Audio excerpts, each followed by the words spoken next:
ওকে, তো আজকের ক্লাসের প্রথমে আমরা ফুটিং এর একটা প্রবলেম দেখব। দেখেন এখানে বলা আছে যে determine the footing areas required for equal settlement if the usual live load is 20%, the footings are subjected to dead and live loads as indicated in the following table. The net allowable soil pressure is 6 ksf. Total 5টা footing আছে, 5টা footing এর dead load এবং live load এই টেবিলে দেওয়া আছে। ঠিক আছে, এখন ফুটিং গুলাকে এমন ভাবে ডিজাইন করতে হবে, মানে ফুটিং গুলোর এরিয়া বের করতে হবে শুধু এমন ভাবে যাতে করে প্রত্যেকটা ফুটিং এর সেটেলমেন্ট সেম হয়, ইকুয়াল হয়। ঠিক আছে, অর্থাৎ ডিফারেন্সিয়াল সেটেলমেন্ট যাতে না হয়। তো এই ধরনের ফুটিং ডিজাইন অ্যাপ্রোচকে আমরা বলতে পারি হচ্ছে ব্যালেন্সড ফুটিং ডিজাইন। আচ্ছা, এখানে বলা আছে যে ইউজুয়াল লাইভ লোড, অর্থাৎ লাইভ লোডের একটা নির্দিষ্ট অংশ কাউন্ট করা হয় হচ্ছে ইউজুয়াল লাইভ লোড হিসেবে। আর এখানে বলা আছে হচ্ছে নিট অ্যালাউয়েবল সয়েল প্রেসার, মানে হচ্ছে কি নিট অ্যালাউয়েবল বিয়ারিং ক্যাপাসিটি হচ্ছে 6 kilo pound per square feet. ঠিক আছে, তো এই ধরনের ডিজাইনের ক্ষেত্রে প্রথমেই যেটা দেখতে হবে সেটা হচ্ছে কোন ফুটিংটার live load divided by dead load ratio সবচেয়ে বেশি। ওকে ফাইন, তাহলে আমরা একটা টেবিল তৈরি করব। ঠিক আছে, টেবিলের প্রথম রোতে আমরা বের করব হচ্ছে live load by dead load ratio. So দেখেন প্রত্যেকটা ফুটিং এর জন্য live load by dead load ratio বের করা হয়েছে, অর্থাৎ লাইভ লোডকে ভাগ দেওয়া হয়েছে ডেড লোড দিয়ে। যেমন 2 নাম্বার ফুটিং এর জন্য কি 220 ডিভাইডেড বাই 180 সমান হচ্ছে 1.22। এভাবে প্রত্যেকটা রেশিও বের করা হয়েছে। এখান থেকে আমরা দেখতে পাচ্ছি যে সবচেয়ে বড় রেশিওটা হচ্ছে 1.43। 3 নাম্বার ফুটিং এর জন্য এই রেশিওটা সবচেয়ে বড়।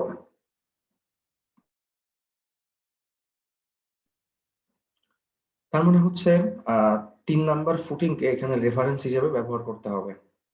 ঠিক আছে, আচ্ছা আমরা দেখি আস্তে আস্তে। এর পরবর্তী রো হচ্ছে ইউজুয়াল লোড। ইউজুয়াল লোড হচ্ছে dead load plus 20% of live load. অঙ্কে বলা আছে যে ইউজুয়াল লাইভ লোড হচ্ছে 20% ফর অল ফুটিংস, প্রত্যেকটা ফুটিং এর জন্যই 20%। আচ্ছা ঠিক আছে, তাহলে প্রত্যেকটা ফুটিং এর আমরা ইউজুয়াল লোড বের করলাম। ঠিক আছে, ওকে। আচ্ছা, এর পরের ধাপটা হচ্ছে এরিয়া রিকোয়ার্ড। এইটাই মেইনলি চাওয়া হচ্ছে, প্রত্যেকটা ফুটিং এ কতটুকু এরিয়া দিতে হবে এটাই বের করতে বলা হচ্ছে। সো এরিয়ার সূত্র হচ্ছে কি usual load divided by usual soil pressure under footing 3।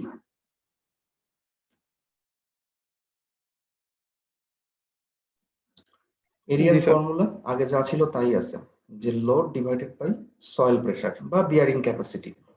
এখানে শুধু লোড নিলে হবে না, এখানে ইউজুয়াল লোডটা নিতে হবে। Usual load divided by usual soil pressure under footing 3। মানে ফুটিং 3 কেন নিচ্ছি, কারণ ফুটিং 3 এর জন্য এই dead load sorry live load by dead load ratio সবচেয়ে বড় আছে। যে ফুটিং এর live load by dead load ratio সবচেয়ে বড়, সেই ফুটিং এর সয়েল প্রেসার দিয়ে ভাগ করতে হবে। আচ্ছা, তাহলে আমরা আগে এই usual soil pressure under footing 3 এইটা আগে বের করে আসি আমরা। ঠিক আছে, আচ্ছা এখানে টোটাল 5টা ফুটিং আছে, যে কোনো একটা ফুটিং এর জন্য স্যাম্পল ক্যালকুলেশন দেখাই দিলেই হবে। সো আমরা এখানে দেখাচ্ছি ফুটিং 2 এর জন্য। সো দেখেন ফুটিং 2 এর ইউজুয়াল লোড এখানে আমরা বের করে দেখিয়েছি, এই যে 224 কিলো পাউন্ড। ঠিক আছে, আচ্ছা তাহলে এখন আমরা বের করব হচ্ছে usual soil pressure under footing 3, this one. তার জন্য প্রথমে আমরা area of footing with largest live load by dead load ratio footing 3, অর্থাৎ 3 নাম্বার ফুটিং এর আগে এরিয়া বের করব। ঠিক আছে, এরিয়া বের করব কিসের ভিত্তিতে, এই যে ডেড লোড আর লাইভ লোড দেওয়া আছে অঙ্কে, আর হচ্ছে অ্যালাউবল সয়েল প্রেসারও দেওয়া আছে। আমাদের যে অ্যাজ ইউজুয়াল যে ফর্মুলা ছিল যে total load divided by allowable soil pressure, এই ফর্মুলা থেকে আমরা 3 নাম্বার ফুটিং এর এরিয়াটা বের করছি। দেখেন সব মান দেওয়া আছে, আমরা বসাই দিলাম। এই যে 3 নাম্বার ফুটিং এর এরিয়া হচ্ছে 56.7 স্কয়ার ফিট। ঠিক আছে, আচ্ছা, এখন ইউজুয়াল সয়েল প্রেসার।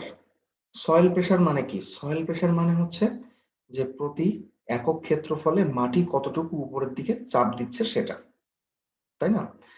তাহলে প্রেসার মানে কি? লোড ডিভাইডেড বাই এরিয়া, আমরা সবাই জানি প্রেসার হচ্ছে load by area.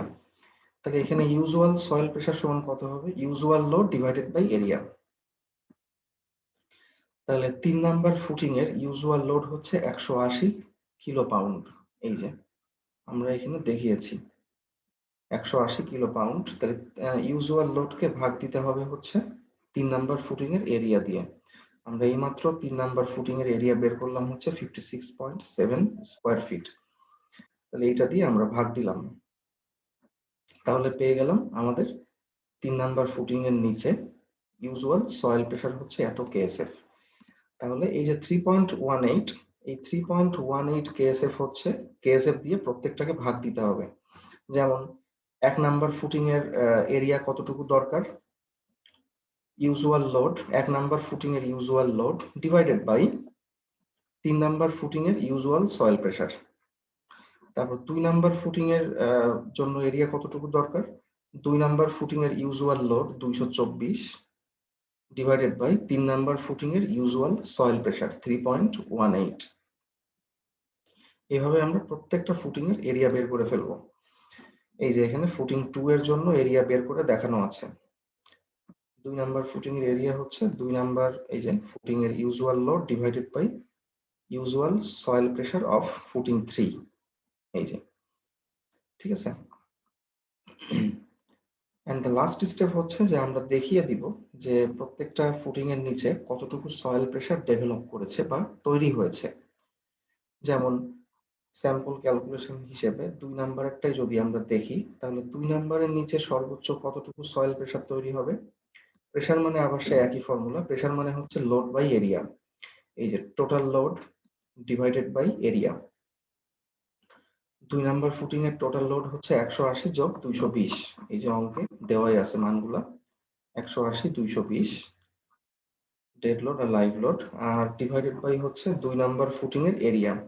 2 number footing এর এরিয়া হচ্ছে 70 স্কোয়ার ফিট। সো এই যে এটা দিয়ে ভাগ দেওয়া হয়েছে, লোড বাই এরিয়া সমান সয়েল প্রেসার। এবং দেখেন যে এটা কিন্তু আমাদের অ্যালাউবল সয়েল প্রেসার থেকে কম আছে। অবশ্যই কি বিয়ারিং ক্যাপাসিটি থেকে কম থাকতে হবে। ম্যাক্সিমাম সয়েল প্রেসার অবশ্যই বিয়ারিং ক্যাপাসিটি থেকে কম হতে হবে। আচ্ছা, তো এই হচ্ছে আমাদের প্রবলেম। তাহলে এইভাবে আমরা প্রত্যেকটা ফুটিং এর নিচে ম্যাক্সিমাম সয়েল প্রেসার আমরা বের করে ফেলবো। দেখেন এখানে একটা জিনিস কিন্তু পরিষ্কার যে এখানে প্রত্যেকটা ফুটিং এর নিচের সয়েল প্রেসার কিন্তু বিয়ারিং ক্যাপাসিটি থেকে কম হবে। বিয়ারিং ক্যাপাসিটি হচ্ছে 6 কেএসএফ, এর থেকে কমই হবে। কারণটা হচ্ছে এই বিয়ারিং ক্যাপাসিটি আসলে মানে আমরা কনসিডার করেই কিন্তু এরিয়াগুলো বের করেছি, তাই না? এই যে 3 নাম্বার ফুটিং এর এরিয়া আসছে হচ্ছে এই যে বিয়ারিং ক্যাপাসিটি দিয়ে ভাগ করে আমরা পেয়েছি। তারপরে যে 56 থেকে আবার আসছে 3.18, আবার এই 3.18 দিয়ে ভাগ দিয়েই কিন্তু আমরা প্রত্যেকটা ফুটিং এর এরিয়া বের করেছি। তাই এটা অবশ্যই সবসময় বিয়ারিং ক্যাপাসিটি থেকে কমই আসবে। এটা জাস্ট অ্যাজ এ ফর্মালিটি আমরা এটা দেখিয়ে দিব। তাহলে আমরা ফাইনালি একটা টেবিলের মাধ্যমে আমরা এগুলোকে রিপ্রেজেন্ট করব ডেটাগুলোকে, এবং আমাদের অ্যান্সার হচ্ছে এই যে এইগুলা।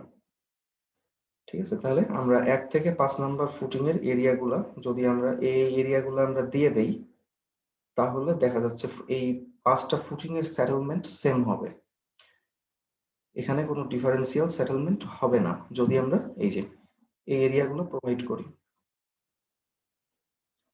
ঠিক আছে। জি স্যার, ওকে। আচ্ছা, এটা খুবই সহজ একটা প্রবলেম আর কি।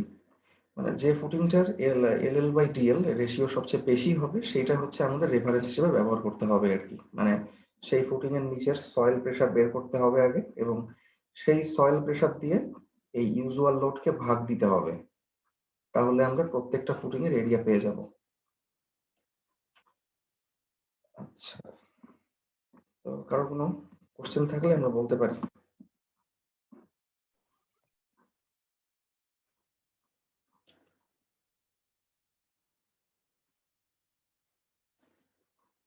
আচ্ছা তো এখন আমরা ফুটিং এর আরেকটা প্রবলেম দেখব। আমরা এতদিন দেখে আসছি যে যদি কলামে শুধুমাত্র একটা অ্যাক্সিয়াল লোড থাকে বা শুধু একটা ভার্টিক্যাল লোড থাকে কলামে, সেক্ষেত্রে আমরা ফুটিং ডিজাইন কিন্তু শিখে আসছি আগের ক্লাসে।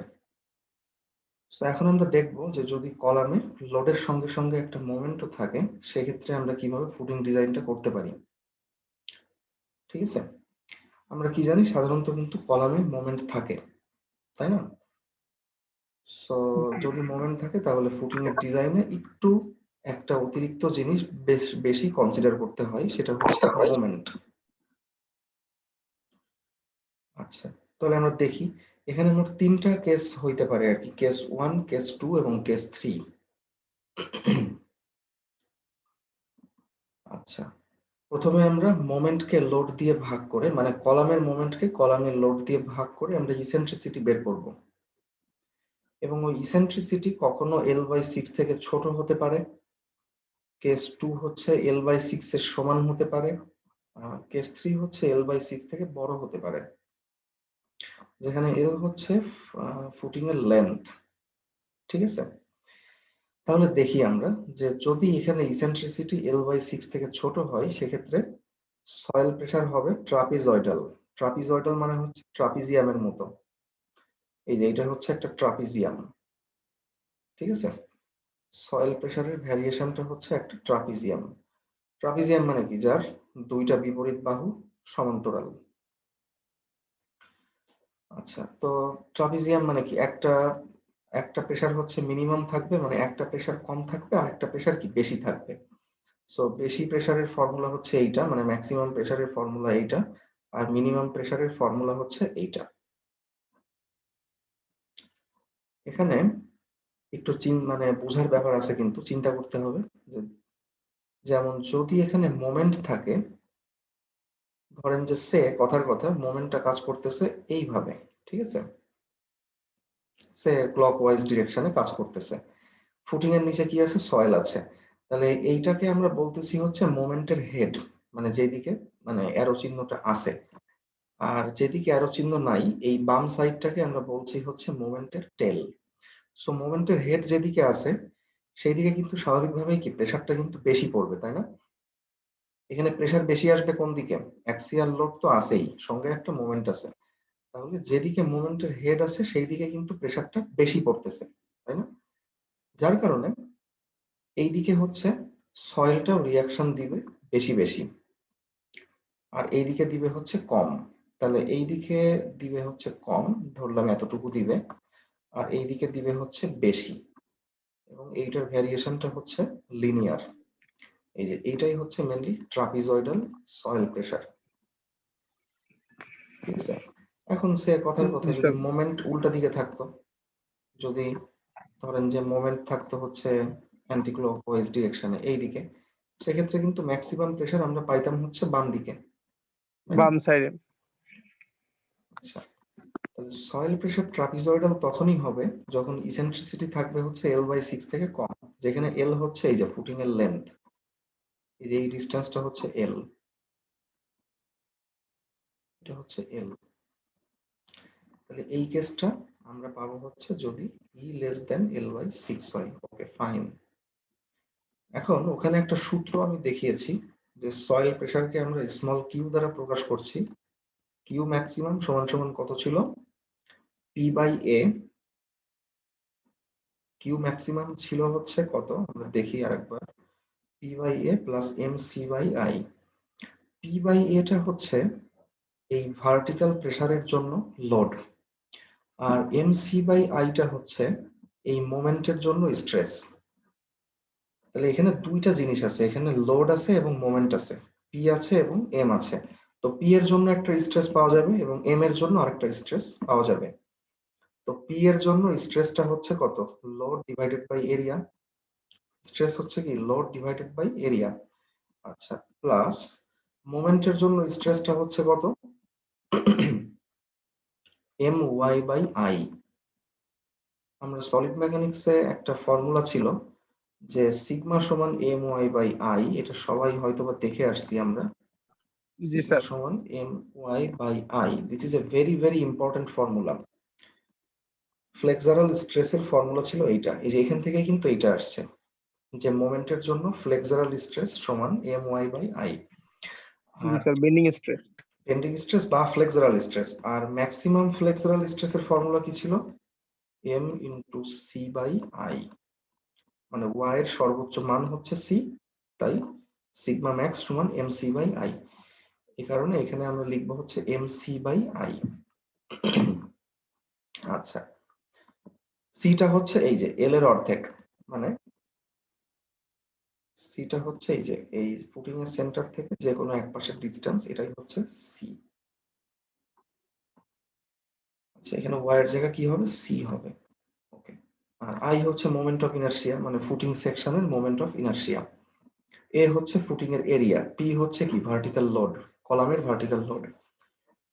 তো এটা হচ্ছে কিউ ম্যাক্সিমামের ফর্মুলা, আর কিউ মিনিমাম হচ্ছে যে অ্যাক্সিয়াল লোড থেকে এই যে এই অ্যাক্সিয়াল লোডের কারণে এই যে স্ট্রেস, সেখান থেকে এই যে এম ওয়াই বাই আই এটা বিয়োগ হবে।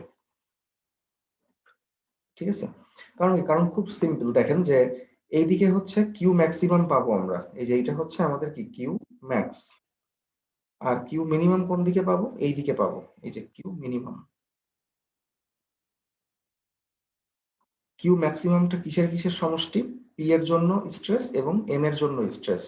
আর কিউ মিনিমামটা হচ্ছে পি এর জন্য স্ট্রেস তো সব জায়গায় থাকবে, মাইনাস এম এর জন্য স্ট্রেস, কারণ মোমেন্ট কিন্তু এদিকে কোনো স্ট্রেস দিচ্ছে না, মোমেন্ট কি করতেছে বরং আরো এই স্ট্রেসটাকে কমায় দিচ্ছে। মানে মোমেন্ট কি চাচ্ছে? মোমেন্ট চাচ্ছে যে ফুটিংটার মানে প্রেসার যাতে এইদিকে থাকুক, ডান দিকে থাকুক, অর্থাৎ বাম দিক থেকে সে কিন্তু কি ফুটিংটাকে তুলে ফেলতে চাচ্ছে, এই যে উপরের দিকে প্রেসার দিয়ে তুলে ফেলতে চাচ্ছে বা সয়েল প্রেসারকে কমায় দিচ্ছে। এই কারণে এখানে হচ্ছে কিউ মিনিমামের ফর্মুলাতে আমরা কি দেখলাম, যে ভার্টিক্যাল লোডের জন্য যে স্ট্রেস ছিল সেখান থেকে আবার এই স্ট্রেসটা কিন্তু বিয়োগ হচ্ছে। ঠিক আছে? এম সি বাই আই এটা বিয়োগ হচ্ছে আর কি, এই কারণে। আচ্ছা, এই আর কি। সো কেস 2 হচ্ছে যখন E is equal to L by 6, eccentricity যখন L by 6 এর সমান, এবং তখন সয়েল প্রেসারটা হচ্ছে ট্রায়াঙ্গুলার, অর্থাৎ এই যে এইদিকে এখন আর কোনো সয়েল প্রেসার নাই, বাম দিকে সয়েল প্রেসার 0 এবং ডান দিকে হচ্ছে কি সয়েল প্রেসারটা ম্যাক্সিমাম। এই যে এক্ষেত্রে কিউ মিনিমাম হচ্ছে 0 আর কিউ ম্যাক্সিমাম হচ্ছে ঠিক আগের মতো P by A plus M C by I.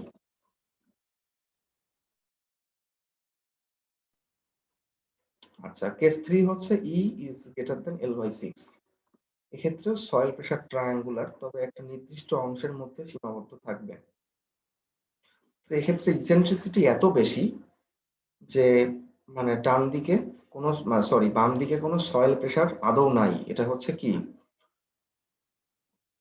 অনেকটা এরকম হয়ে গেছে আর কি। মানে ইসেন্ট্রিসিটি যত বাড়বে তত এই যে কিউ ম্যাক্সিমামটা বাড়তে থাকবে এবং এইটা কমতে থাকবে, তাই না? সো যখন দেখা যাচ্ছে যে E is greater than L by জি 6, স্যার। তখন অবস্থাটা হচ্ছে অনেকটা এরকম যে সয়েল প্রেসারের ভ্যারিয়েশনটা তখন হচ্ছে অনেকটা এরকম আর কি। এই যে ডান দিকে সয়েল প্রেসার অনেক বেশি, কিন্তু বাম দিকে হচ্ছে বিপরীত অবস্থা।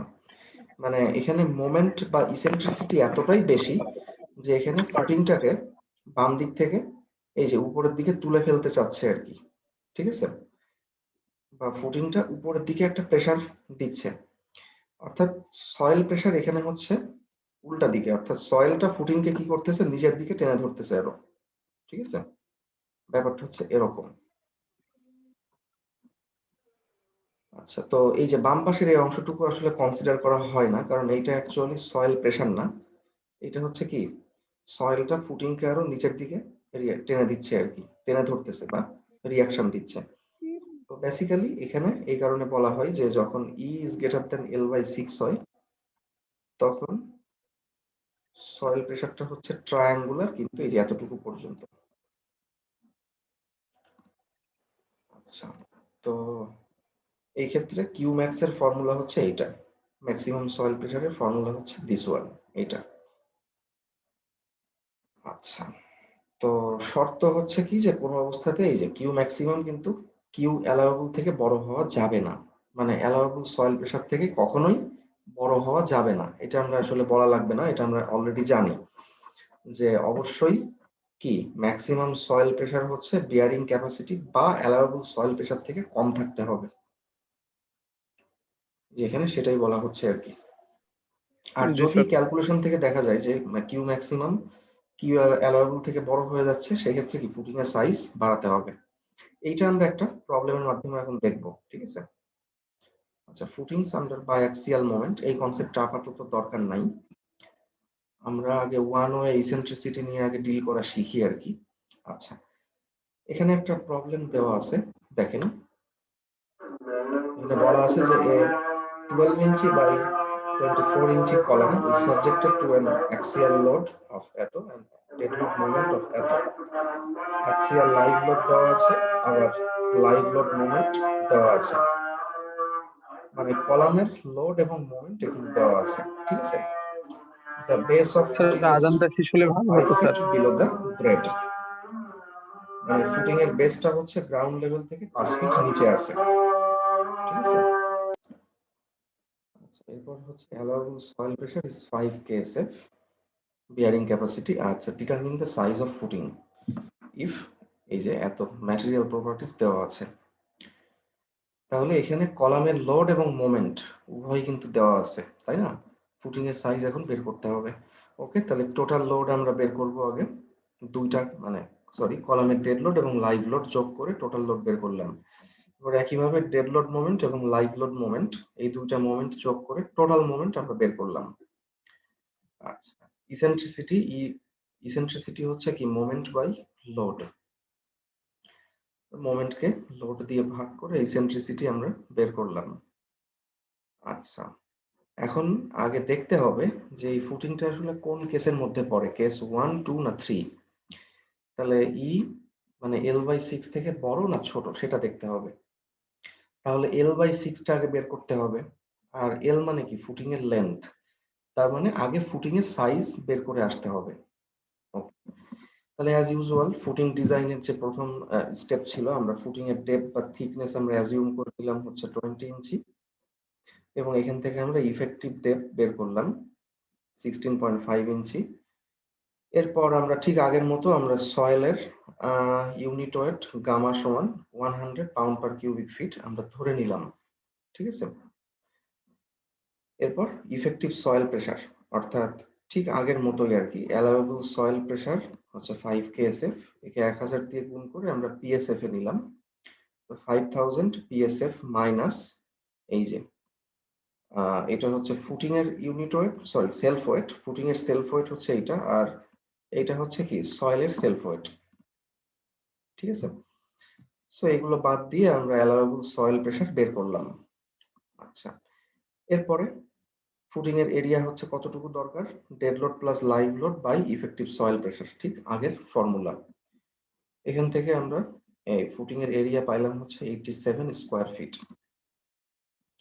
এখন এই এরিয়া থেকে আমরা ডাইমেনশন বের করব। সে আমরা ধরে নিচ্ছি যে ফুটিং এর উইথ হচ্ছে 9 ফিট, তাহলে অর্থাৎ একটা রেক্ট্যাঙ্গুলার ফুটিং আর কি, ঠিক আছে। তাহলে উইথ যদি আমরা 9 ফিট ধরি, তাহলে এই যে এরিয়াকে উইথ দিয়ে ভাগ করলে আমরা পেয়ে যাব হচ্ছে ফুটিং এর লেন্থ। তাহলে আমরা পেলাম যে ফুটিং এর সাইজ হচ্ছে 10 ফিট বাই 9 ফিট, ঠিক আছে। ওকে, তাহলে এইটা আমাদের দরকার ছিল। তাহলে এল এর মান কত, 10 ফিট। তাহলে এখন আমরা L/6 আগে বের করব। L/6 হচ্ছে এই যে ফিটকে 12 দিয়ে গুণ দিয়ে ইঞ্চিতে নেওয়া হয়েছে, তাহলে 20 ইঞ্চি। দেখেন এখন ই এর সঙ্গে আমরা L/6 টা কিন্তু কম্পেয়ার করতে পারছি।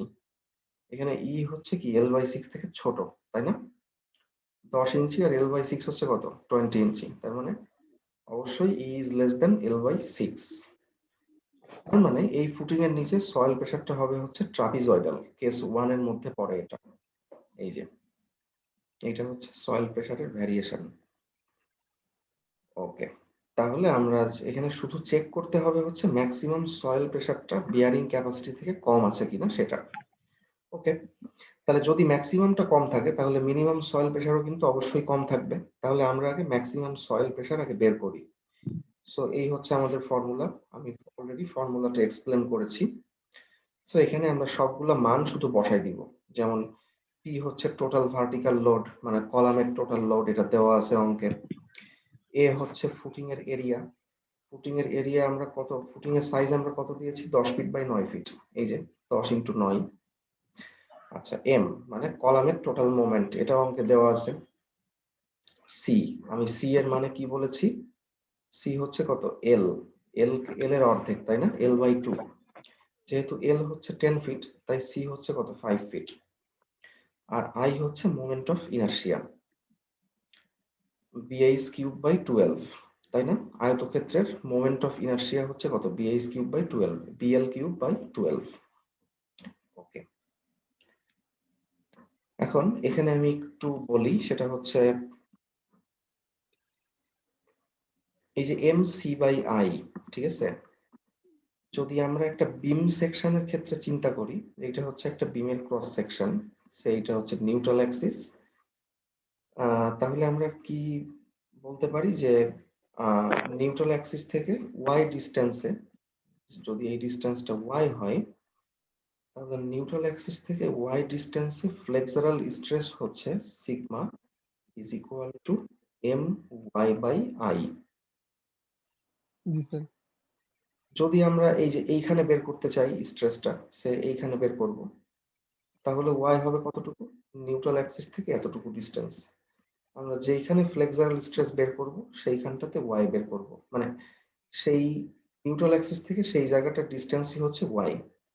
তাহলে ওয়াই এর সর্বোচ্চ মান কত হবে আমরা বুঝতেই পারতেছি, এই যে এখান থেকে এতটুকু, মানে বিমের ডেপথের অর্ধেক, তাই না, এটা হচ্ছে সি এর মান। তাহলে এইটা আমরা ফুটিং এর ক্ষেত্রে অ্যাপ্লাই করছি কিভাবে, আমরা কি জিনিসটা প্র্যাকটিক্যালি বুঝতে পারছি।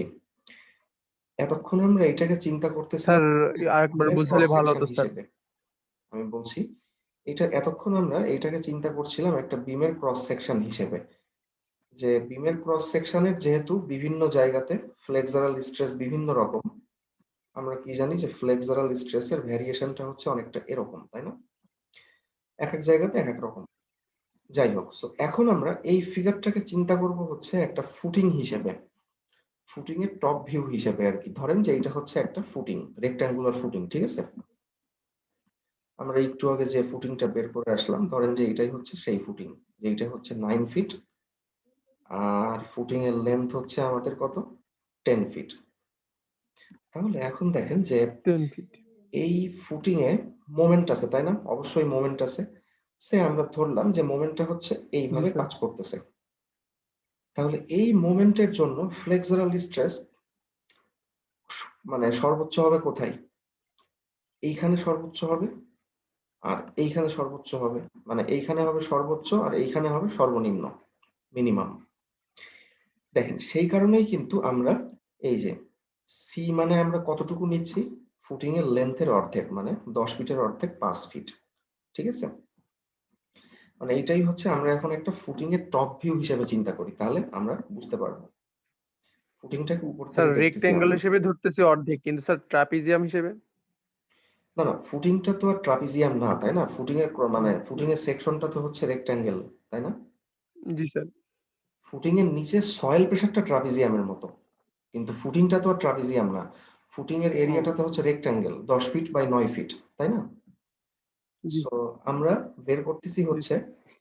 যে যেই দিকে মোমেন্ট আছে সেই দিকে সর্বোচ্চ সয়েল প্রেসার, অর্থাৎ এইখানটাতে সয়েল প্রেসার, এই যে এম মোমেন্টের জন্য।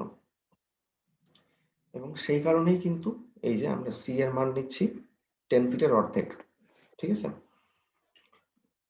আচ্ছা, আর মোমেন্ট অফ ইনার্শিয়া আমরা কোনটা নিচ্ছি, এই যে এইটা হচ্ছে যদি বি হয় আর এইটা যদি এইচ হয়, তাহলে বিএইচ কিউব বাই 12। অর্থাৎ মোমেন্ট অফ ইনার্শিয়ার ফর্মুলা হচ্ছে এখানে কোনটা, অর্থাৎ আমরা মোমেন্ট অফ ইনার্শিয়া নিচ্ছি এই অক্ষের সাপেক্ষে, এই যে এক্স অক্ষের সাপেক্ষে, ঠিক আছে। এক্স অক্ষের জি। সাপেক্ষে মোমেন্ট অফ ইনার্শিয়া সমান হচ্ছে কত, এক্স অক্ষের যে প্যারালাল ডাইমেনশন অর্থাৎ বি, ইনটু 10। এক্স অক্ষের পারপেন্ডিকুলার ডাইমেনশন অর্থাৎ এইচ, বা এখানে হচ্ছে কি 10। আচ্ছা আমরা একবারে লিখি, বি হচ্ছে 9 আর এইচ হচ্ছে কত 10, 10 এর কিউব ডিভাইডেড বাই 12। আমরা মেকানিক্সে শিখে আসছি যে একটা আয়তক্ষেত্রের সেন্ট্রয়েডাল অক্ষের সাপেক্ষে মোমেন্ট অফ ইনার্শিয়া সূত্র হচ্ছে এই যে এইটা। ওকে, সো আমরা এই ফর্মুলার মাধ্যমে আমরা ফুটিং এর নিচে যে কোনো পয়েন্টে আমরা সয়েল প্রেসার বের করতে পারি।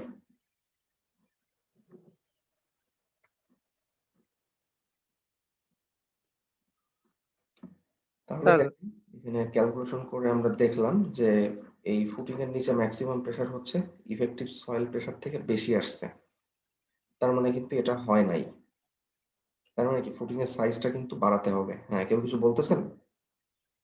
জি স্যার। হ্যাঁ বলি। স্যার বলতেছি সি এর মানটা তো 10 এর অর্ধেক 5 হলো, কিন্তু 9 এর অর্ধেক 5 ধরলাম না কেন? স্যার ওইটা তো মানে মোমেন্ট কখন বুঝতে পারবো যে 9 এর অর্ধেক হবে?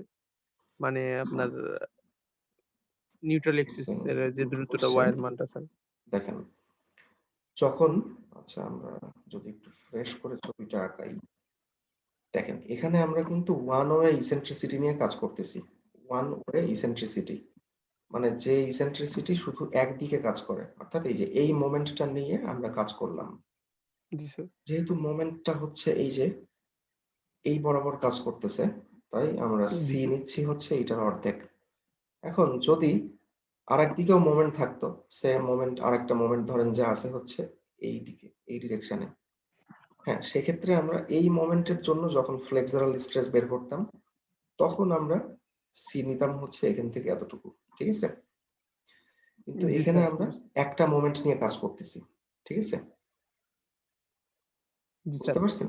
এবার বুঝতে পারছি স্যার। জি স্যার, ক্লিয়ার এবার স্যার।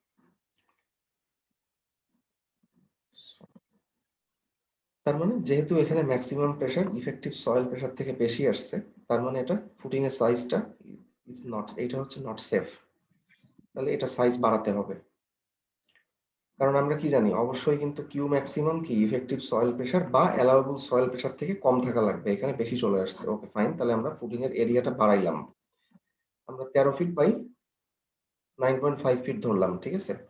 তাহলে এখন দেখেন এই ফুটিংটার জন্য আমরা আবার কিউ ম্যাক্সিমাম বের করলাম একই ফর্মুলার মাধ্যমে। তাহলে এই যে এখন দেখেন যে কিউ ম্যাক্সিমামটা কিন্তু এই যে ইফেক্টিভ সয়েল প্রেসার থেকে কম চলে আসছে, তাই না? এই যে জি স্যার। 4.42 ছিল হচ্ছে ইফেক্টিভ সয়েল প্রেসার, এই যে ইফেক্টিভ সয়েল প্রেসার 4.42, এটা থেকে এটা কম চলে আসছে। তার মানে এখন ঠিক আছে। তার মানে আমরা ফুটিং এর এই সাইজটা আমরা প্রোভাইড করতে পারবো। আর মিনিমাম প্রেসার তো এমনিতেই কম থাকবে যেহেতু ম্যাক্সিমামটা কম। ওকে, তাহলে আমরা এখানে, আচ্ছা এখানে অ্যান্সারটা লেখা হয় না, এখানে অ্যান্সার হবে হচ্ছে সো, তাহলে we provide the footing dimension equal to 13 feet into 9.5 feet, ঠিক আছে? ওকে, তাহলে এই যে ফুটিং এর এরিয়া আমরা বের করলাম। এখন বাকি যে ফুটিং এর ডিজাইনটা এটা অ্যাজ ইউজুয়াল, অর্থাৎ এরপরে আমরা কি করব, আমরা হচ্ছে ফ্যাক্টর লোড বের করব, নিট আপওয়ার্ড প্রেসার, তারপরে হচ্ছে যা যা করে আর কি, টু ওয়ে শিয়ারের জন্য হচ্ছে টেপ চেক, ওয়ান ওয়ে শিয়ারের জন্য tape check, moment calculation, moment থেকে স্টিল, তাই না? ফুটিং এর বাকি ক্যালকুলেশন বা বাকি ডিজাইনটা অ্যাজ ইউজুয়াল। শুধুমাত্র এই এরিয়া বের করার সময় একটু চেক করে নিতে হয় যে maximum soil pressure bearing capacity থেকে কম আছে কিনা।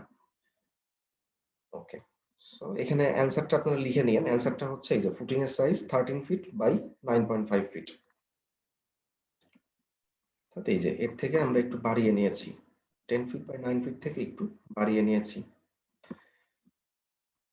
ওকে, আচ্ছা এখানে কারো কোনো কোশ্চেন আছে?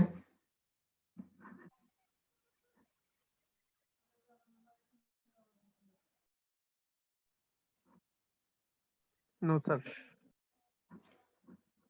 সো এখানে আমরা একটা টপিকস দেখবো এখন, সেটা হচ্ছে introduction to prestressed concrete. মানে প্রি স্ট্রেসড কনক্রিট সম্পর্কে আমি শুধুমাত্র একটা ভূমিকা এখানে দিব আর কি, এছাড়া কিছু না। সো এখানে অনেক বাংলা কথাবার্তা লেখা আছে, এটা একটু দেখে নিন, এটা আমি আর বলতেছি না। আমি শুধুমাত্র মেন ব্যাপারগুলো বলি। প্রি স্ট্রেসড কনক্রিট, এর নামের মধ্যে আসলে এর অর্থ লুকিয়ে আছে। প্রি মানে হচ্ছে, প্রি শব্দের অর্থ হচ্ছে পূর্বে বা আগে থেকে। আর স্ট্রেস মানে আমরা সবাই জানি যে কোনো একটা বস্তুর উপর যখন বাইরের থেকে প্রেসার দেওয়া হয় তখন তার বস্তুর ভেতরে যে রিঅ্যাকশনটা তৈরি হয়, বস্তুর ভেতরে যে মানে প্রতিক্রিয়া বল তৈরি হয়, সেই প্রতিক্রিয়া বলকে ক্ষেত্রফল দিয়ে ভাগ করলে আমরা স্ট্রেস পাই আর কি। মানে প্রেসারটা হচ্ছে বাহ্যিক বিষয় আর স্ট্রেসটা হচ্ছে বস্তুর অভ্যন্তরীণ বিষয়। সো প্রি স্ট্রেসড তার মানে আগে থেকে স্ট্রেস দেওয়া আছে। যে কনক্রিটে আগে থেকে স্ট্রেস দেওয়া থাকে সেটাই হচ্ছে প্রি স্ট্রেসড কনক্রিট। আচ্ছা, এখন যে কনক্রিটে আগে থেকে স্ট্রেস দেওয়া থাকে, এখন আগে থেকে স্ট্রেস দেওয়া থাকবে কেন? সুবিধাটা কি তার? বা আগে থেকে কোন ধরনের স্ট্রেস দেওয়া থাকবে? স্ট্রেস তো টেনসাইল স্ট্রেস হতে পারে, কম্প্রেসিভ স্ট্রেস হতে পারে, তাই না? এখানে ব্যাপারটা হচ্ছে যে প্রি স্ট্রেসড কনক্রিট মানে হচ্ছে যে যে কনক্রিটে আগের থেকে tensile stress sorry compressive stress দেওয়া থাকে, ঠিক আছে? অর্থাৎ লোড আসার আগে যে কনক্রিটে একটা কম্প্রেসিভ স্ট্রেস অ্যাপ্লাই করা থাকে যাতে করে লোডের কারণে যে টেনসাইল স্ট্রেসটা তৈরি হয় যাতে সেই টেনসাইল স্ট্রেসকে ব্যালেন্স করা যায় বা নিউট্রাল করা যায় বা টেনসাইল স্ট্রেসকে জিরো করে ফেলা যায়। তার জন্য কনক্রিটে আগে থেকে কিছু কম্প্রেসিভ স্ট্রেস অ্যাপ্লাই করা থাকে বা অ্যাপ্লাই করা হয়। এই টেকনোলজিকে বলা হয় প্রি স্ট্রেসড কনক্রিট। এখানে সংজ্ঞাতে বলা হচ্ছে যে concrete in which there have been introduced internal stresses of such magnitude and distribution that মানে যে কনক্রিট মানে কনক্রিট যার মধ্যে কিনা আগে থেকে ইন্টারনাল স্ট্রেস বা কম্প্রেসিভ স্ট্রেস সূচিত করা আছে এমন পরিমাণ এবং এমন ডিস্ট্রিবিউশনের যে the stresses resulting from external loadings মানে বাহ্যিক যখন লোড যখন আসবে মানে এক্সটার্নাল লোডের কারণে যে স্ট্রেস হবে সেই স্ট্রেসটাকে যাতে একটা নির্দিষ্ট পরিমাণে কাউন্টার অ্যাক্ট করা যায়। কাউন্টার অ্যাক্ট মানে হচ্ছে ব্যালেন্স করা বা নিষ্ক্রিয় করা, ঠিক আছে? আচ্ছা, the compressive stress is usually imposed by tendon strand or high strength alloy steel bar. ওই যে আমি বললাম না যে কনক্রিটে আগে থেকে কম্প্রেসিভ স্ট্রেস দেওয়া থাকে, এই কম্প্রেসিভ স্ট্রেসটা সাধারণত হাই স্ট্রেংথ টেন্ডনের মাধ্যমে অ্যাপ্লাই করা হয়, ঠিক আছে? আচ্ছা, মেকানিজমটা আমি একটু পর বলছি। আচ্ছা, না মেকানিজমটা এখনই একটু বলি তাহলে বেনিফিটস গুলা আমরা সহজে বুঝতে পারবো। ধরেন যে এইটা হচ্ছে একটা বিম, মানে একটা বিমকে আমরা সাইড থেকে দেখছি আর কি, লেন্থ বরাবর আমরা দেখছি। সো এটা হচ্ছে একটা বিমের লেন্থ, এটা হচ্ছে এল। ধরেন যে সে এইটা হচ্ছে আমাদের বিমের অ্যাক্সিস বা নিউট্রাল অ্যাক্সিস। সাধারণত এই নিউট্রাল অ্যাক্সিসের নিচে এখানে টেন্ডন থাকে, ঠিক আছে? টেন্ডন মানে হচ্ছে আর কিছুই না, স্টিল, কিন্তু হাই স্ট্রেংথ স্টিল। টেন্ডনের স্ট্রেংথ অনেক বেশি হয়। সো এই টেন্ডনকে প্রথমে কি করা হয়, হাইড্রোলিক জ্যাক দিয়ে হিউজ পরিমাণ টেনসাইল ফোর্সে এইটাকে টেনে ধরা হয় মেশিনের মাধ্যমে, ঠিক আছে? খুব স্বাভাবিকভাবেই টেন্ডনকে যখন আমরা হিউজ পরিমাণ ফোর্স দিয়ে টানবো তখন টেন্ডনটা কি হবে, দৈর্ঘ্যে প্রসারিত হবে। আচ্ছা, এখন এরপর যখন আমরা এই টেন্ডনকে আবার রিলিজ করে দিব তখন কি হবে, এই টেন্ডনটা আবারও আগের অবস্থায় ফেরত আসতে চাইবে। টেন্ডনটা এই যে এই দিকে আসবে, অর্থাৎ ঠিক তার আগের অবস্থায় সে ফেরত আসতে চাইবে এবং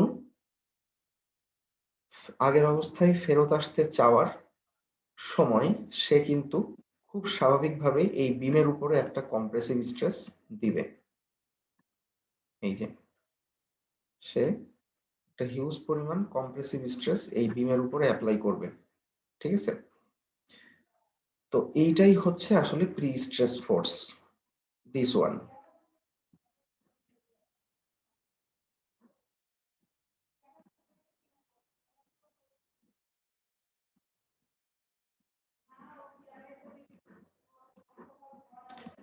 তাহলে আমরা কি বললাম যে একটা বিমের সাধারণত নিউট্রাল অ্যাক্সিস যেখানে থাকে তার নিচে টেন্ডনের মাধ্যমে কম্প্রেসিভ স্ট্রেস অ্যাপ্লাই করা হয়, ঠিক আছে?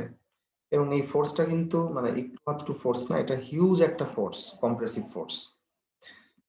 সো এই কম্প্রেসিভ ফোর্স যখন নিউট্রাল অ্যাক্সিসের নিচে এভাবে অ্যাপ্লাই করা হয়, তখন একটু চিন্তা করলে বুঝতে পারবেন যে এই যে ফোর্স বা এটাকে বলা হয় প্রি স্ট্রেস ফোর্স, এই প্রি স্ট্রেস ফোর্সটা এই বিমকে এইভাবে বেন্ড করার চেষ্টা করে, তাই না? আমরা দেখেই বুঝতে পারছি যে সেন্টারের সাপেক্ষে এখানে একটা মোমেন্ট চলে আসছে। এই যে এই ডিসটেন্সটাকে বলা হয় হচ্ছে ইসেন্ট্রিসিটি ই। সো এখানে কিন্তু ইসেন্ট্রিসিটির কারণে একটা মোমেন্ট কিন্তু চলে আসছে। এই যে বিমের দুই দিকে এইভাবে কিন্তু মোমেন্ট কাজ করে, সেম মোমেন্ট।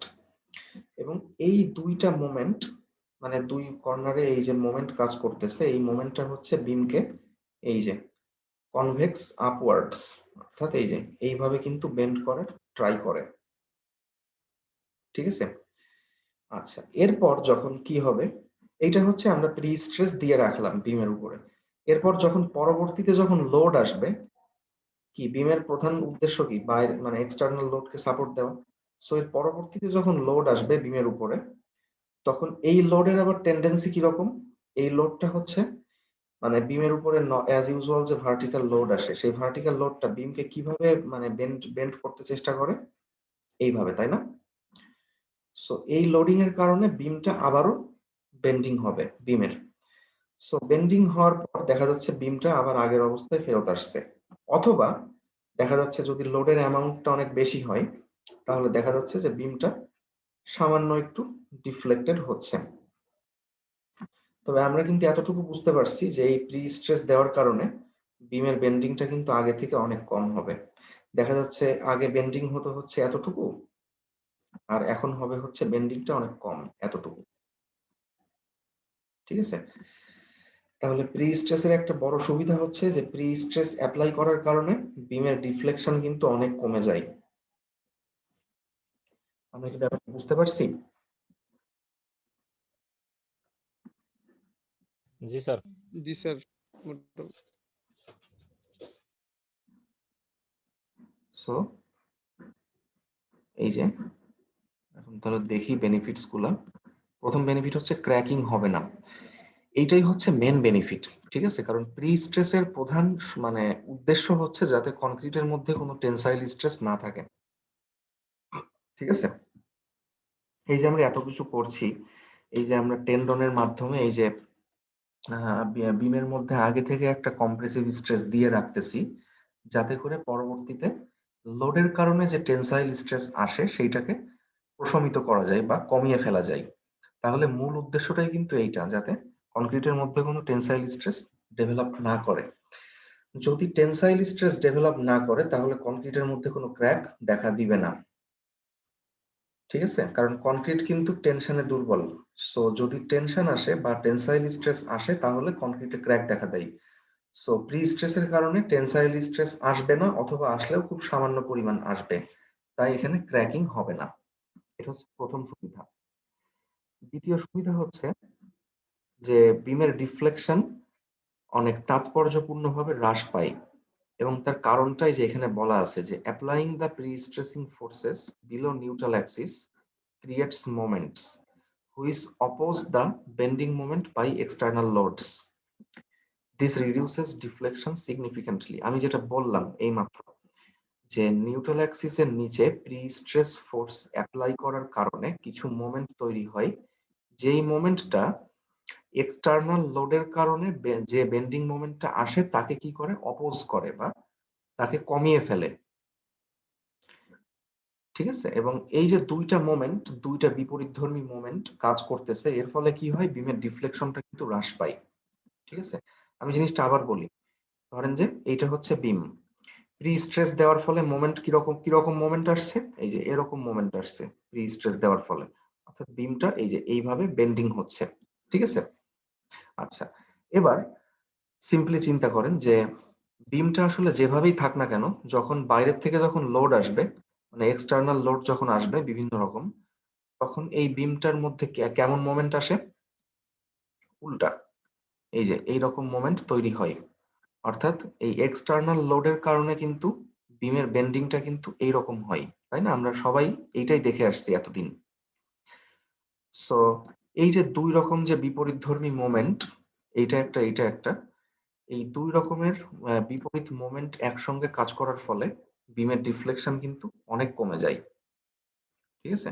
প্রি স্ট্রেস দেওয়ার ফলে যদি বিমটা এরকম হয়, তাহলে দেখা যাচ্ছে লোড আসার ফলে বিমটা দেখা যাচ্ছে আবার আগের অবস্থায় ফিরে আসলো বা খুব সামান্য পরিমাণ ডিফ্লেক্টেড হইল। আচ্ছা। আর আরেকটা বড় সুবিধা হচ্ছে যে প্রি স্ট্রেসড কনক্রিট ব্যবহার করলে মেম্বারের সেকশন গুলো অনেক ছোট, ছোট দিলেই হয়ে যায় আরকি। পারপাস ফুলফিল হয়ে যায়। Member sections are smaller than those of reinforced concrete sections for the same imposed load. মানে একই লোডের কারণে আরসিসি তে যদি কথার কথা ২০ ইঞ্চি বাই ২৪ ইঞ্চি সেকশন লাগে, তাহলে দেখা যাচ্ছে প্রি স্ট্রেসে সেইটা লাগতেছে হচ্ছে ১২ ইঞ্চি বাই ১৬ ইঞ্চি বা তার থেকেও কম। এটা ডিপেন্ড করে হচ্ছে কতটুকু প্রি স্ট্রেস ফোর্স এপ্লাই করা হয়েছে তার উপরে এটা নির্ভর করে।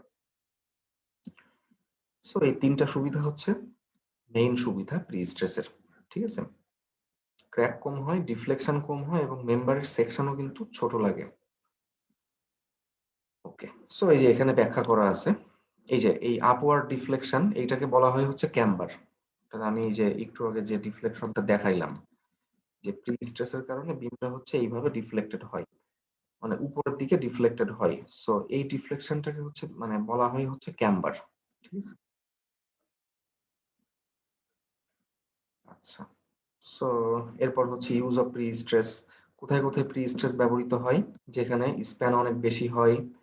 তারপরে আ যেখানে হচ্ছে ইউনিক ডিজাইন বা বিভিন্ন ধরনের ইরেগুলার শেপের বিম দরকার হতে পারে। তাই না? যেমন আরসিসি তে কি শুধুমাত্র রেক্টেঙ্গুলার বিম ছাড়া কিন্তু অন্য কোনো বিম দেখা যায় না।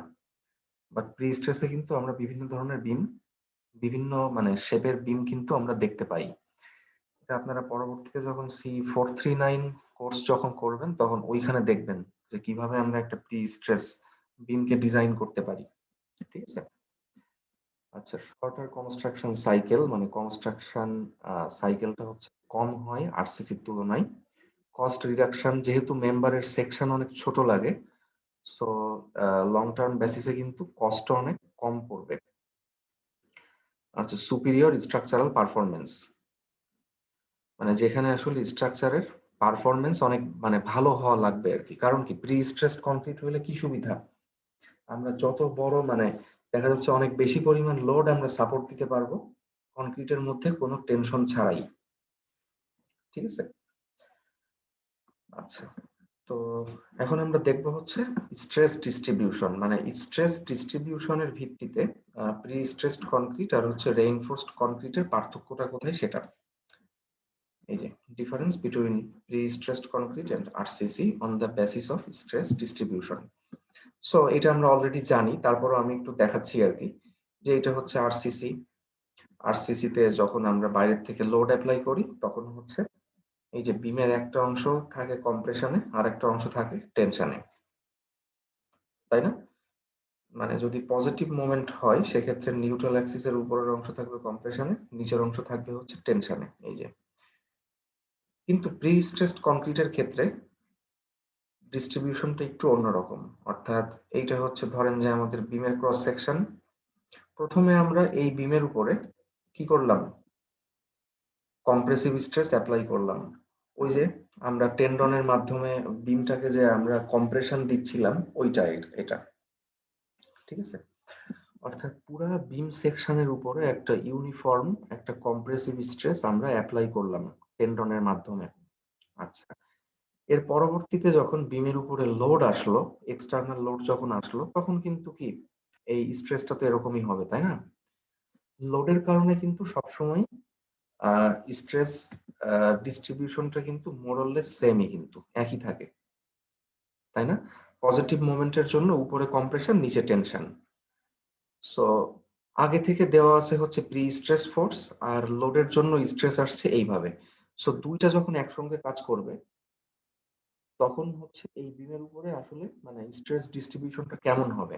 দেখেন, এই যে যদি আমরা একদম টপ ফাইবারে চিন্তা করি, বিমের একদম টপ ফাইবারে এখানে হচ্ছে প্রি স্ট্রেস ফোর্স আর হচ্ছে এই লোডের কারণে কম্প্রেসিভ স্ট্রেস, এই দুইটা যোগ হয়ে গেল।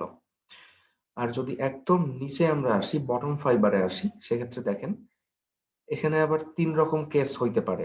যদি প্রি স্ট্রেস টেনসাইল স্ট্রেস থেকে বেশি হয়, সেক্ষেত্রে কি কম্প্রেশনটা বড় থাকতেছে, টেনশনটা ছোট। তাই বটম ফাইবারেও কিন্তু কিছুটা কম্প্রেশন কাজ করবে। ঠিক আছে? অর্থাৎ পুরো সেকশনটাই তখন কম্প্রেশনে থাকবে। আচ্ছা, এখন আমরা দেখি যে যদি কিনা প্রি স্ট্রেসের পরিমাণটা কম হয় আরেকটু, অর্থাৎ দেখা যাচ্ছে প্রি স্ট্রেসটা হচ্ছে টেনসাইল স্ট্রেসের সমান। এফটি হচ্ছে টেনসাইল স্ট্রেস, মানে লোডের কারণে টেনসাইল স্ট্রেস হচ্ছে এফটি। সো যদি সমান হয় তাহলে কি হবে? আমরা কম্প্রেশনকে এখানে দেখাচ্ছি পজিটিভ হিসেবে আর টেনশনকে দেখাচ্ছি নেগেটিভ হিসেবে। তাহলে কি দুইটা যখন যোগ করব তখন কিন্তু এটা কি হবে? জিরো হয়ে যাবে, তাই না? খুব স্বাভাবিকভাবে এটা জিরো হবে। আর উপরে তো হচ্ছে কম্প্রেসিভ স্ট্রেস অনেক বেশি থাকবে। সো এই যে এইটা, অর্থাৎ সেক্ষেত্রেও পুরা সেকশনটাই কম্প্রেশনে আছে, কিন্তু বটম ফাইবারে হচ্ছে জিরো স্ট্রেস। বটম ফাইবারে টেনশনও নাই, কম্প্রেশনও নাই। দেখছেন? তাহলে এইটাই হচ্ছে আমাদের প্রি স্ট্রেসের সুবিধা, যে আরসিসি তে আমাদের কি একটা অংশে টেনশন, একটা অংশে কম্প্রেশন থাকতো সেকশনের। কিন্তু প্রি স্ট্রেসে কি হচ্ছে? দেখা যাচ্ছে পুরাটা অংশই কম্প্রেশনে আছে। কোনো টেনশন কিন্তু সেকশনের উপরে কাজ করতেছে না। This is the main advantage. আবার এখানেও কিন্তু পুরা সেকশনটাই কম্প্রেশনে আছে। আচ্ছা, আরেকটা কেস হতে পারে যদি প্রি স্ট্রেস অনেক অল্প পরিমাণে আমরা এপ্লাই করি, অর্থাৎ প্রি স্ট্রেসটা টেনসাইল স্ট্রেস থেকেও কম। সেক্ষেত্রে কি হবে? সেক্ষেত্রে কিন্তু নিচে খুব সামান্য পরিমাণ টেনসাইল স্ট্রেস থেকে যাবে, তাই না? অর্থাৎ এই ক্ষেত্রে হচ্ছে এই যে এফটিটা বড়, অর্থাৎ এইটা হচ্ছে বড় আর এইটা হচ্ছে ছোট। তাই দুইটা বিয়োগ করার পর দেখেন সামান্য পরিমাণ এই যে টেনসাইল স্ট্রেস থেকে যাচ্ছে। সো এই যে এতটুকু টেনশন থাকলে সমস্যা নাই। মানে টেনশনটা যদি একটা কনক্রিটের মডুলাস অফ রাপচারের মধ্যে থাকে তাহলে no problem. Modulus of rupture হচ্ছে একটা কনক্রিটের মানে টেনসাইল স্ট্রেস রেজিস্ট করার ক্যাপাসিটি বা টেনশন ক্যারি করার ক্যাপাসিটি হচ্ছে modulus of rupture. So tensile স্ট্রেসটা যদি মডুলাস অফ রাপচার থেকেও কম থাকে তাহলে কিন্তু সেটা কনক্রিট ক্যারি করতে পারবে। সো কোনো সমস্যা নাই বা ক্র্যাক কিন্তু হবে না। ঠিক আছে? দেখেন এই ক্ষেত্রে হ্যাঁ, পুরা সেকশনটা কম্প্রেশনে নাই, কিন্তু ম্যাক্সিমাম সেকশনটাই কিন্তু কম্প্রেশনে আছে। এই যে সেকশনের এই যে এতটুকু অংশ কম্প্রেশনে আছে, এই যে এখান থেকে এতটুকু maximum portion is in compression. ঠিক আছে? তাহলে এই হচ্ছে মোটামুটি আরসিসি আর প্রি স্ট্রেসের স্ট্রেস ডিস্ট্রিবিউশন ডায়াগ্রাম আর কি। ঠিক আছে? এটা কিন্তু কোয়ালিটেটিভ ডায়াগ্রাম। দেখেন এখানে কোনো কিছুরই কিন্তু ভ্যালু দেওয়া নাই যে এখানে কতটুকু আমরা মানে কি পরিমাণে প্রি স্ট্রেস এপ্লাই করলাম, তারপরে কতটুকু এখানে টেনসাইল স্ট্রেস আসলো, তার কিন্তু কোনো ভ্যালু নাই। কিন্তু আমরা সম্ভাব্য সবকিছু আমরা দেখিয়ে দিলাম। যদি প্রি স্ট্রেসের পরিমাণ অনেক বেশি হয় সেক্ষেত্রে এরকম হবে। যদি প্রি স্ট্রেসটা টেনসাইল স্ট্রেসের সমান হয় সেক্ষেত্রে এরকম হবে। আর যদি প্রি স্ট্রেসটা অনেক কম আমরা এপ্লাই করি সেক্ষেত্রে দেখা যাচ্ছে কনক্রিটে সামান্য একটু টেনশন থাকতে পারে, বাট এতে কোনো সমস্যা নাই। ঠিক আছে না? আচ্ছা, সো দেখেন এই কারণে কিন্তু দেখবেন যে বড় বড় যে ফ্লাইওভার গুলো আছে বা ব্রিজ গুলো সব ক্ষেত্রে কিন্তু প্রি স্ট্রেসড কনক্রিট ব্যবহৃত হয়। ঠিক আছে? কারণ ব্রিজের উপরে কি হিউজ পরিমাণ লোড আসে, আবার ডাইনামিক লোড আসে। সো ব্রিজে যদি আসলে আরসিসি দেওয়া হয় সেক্ষেত্রে দেখা যাচ্ছে যে ব্রিজের যে বিম গুলা থাকবে, মানে ব্রিজের যে গার্ডার গুলা থাকবে, সেই গার্ডার গুলা কিন্তু ক্র্যাকড হয়ে যাবে, তাই না? সো এই কারণে কিন্তু ব্রিজে প্রি স্ট্রেসড কনক্রিট দেওয়া হয়, কারণ ব্রিজের স্প্যানও অনেক বেশি, লোডও অনেক বেশি আসে তুলনামূলক। ঠিক আছে? সো এক্ষেত্রে প্রি স্ট্রেসড কনক্রিট দিতেই হবে আর কি, যাতে বিম বা গার্ডার সেকশনের মধ্যে কোনো টেনশন না থাকে, বা থাকলেও খুব সামান্য থাকে। ওকে, সো প্রি স্ট্রেস করার কয়েকটা মেথড সম্পর্কে আমি একটু বলতে চাচ্ছি, যেমন পোস্ট টেনশনিং, আর হচ্ছে প্রি টেনশনিং, এটা দরকার নাই। এক্সটার্নাল প্রি স্ট্রেসিং এটা খুব একটা অ্যাপ্লাই করা হয় না বললেই চলে। ফলো করা হয় হচ্ছে এই দুইটা মেথড, প্রি টেনশনিং আর হচ্ছে পোস্ট টেনশনিং। ঠিক আছে। আচ্ছা, তাহলে প্রথমে আমি বলছি হচ্ছে what is post tensioning. Post tensioning মানে হচ্ছে টেনশনটা পরবর্তীতে দেওয়া হয়। ওই যে আমরা যে দেখি না যে বিল কিন্তু দুই রকম, একটা হচ্ছে প্রিপেইড, একটা পোস্ট পেইড। প্রিপেইড মানে কি, কনজিউম করার আগেই কিন্তু বিল দিতে হয়, আর পোস্ট পেইড মানে হচ্ছে কনজিউম করার পরে। ঠিক একইভাবে পোস্ট টেনশনিং মানে হচ্ছে কনক্রিটটা আমরা আগে কাস্ট করব, সরি, কনক্রিটটা আগে আমরা কাস্ট করব, মানে ঢালাই দিব। এরপর কনক্রিটটা হার্ডেন হবে, মানে শক্ত হয়ে যাবে। শক্ত হওয়ার পর আমরা এই টেন্ডনকে আমরা হচ্ছে কি করব, হাইড্রোলিক জ্যাক দিয়ে আমরা টানবো, টেনশন দিব আর কি। ঠিক আছে।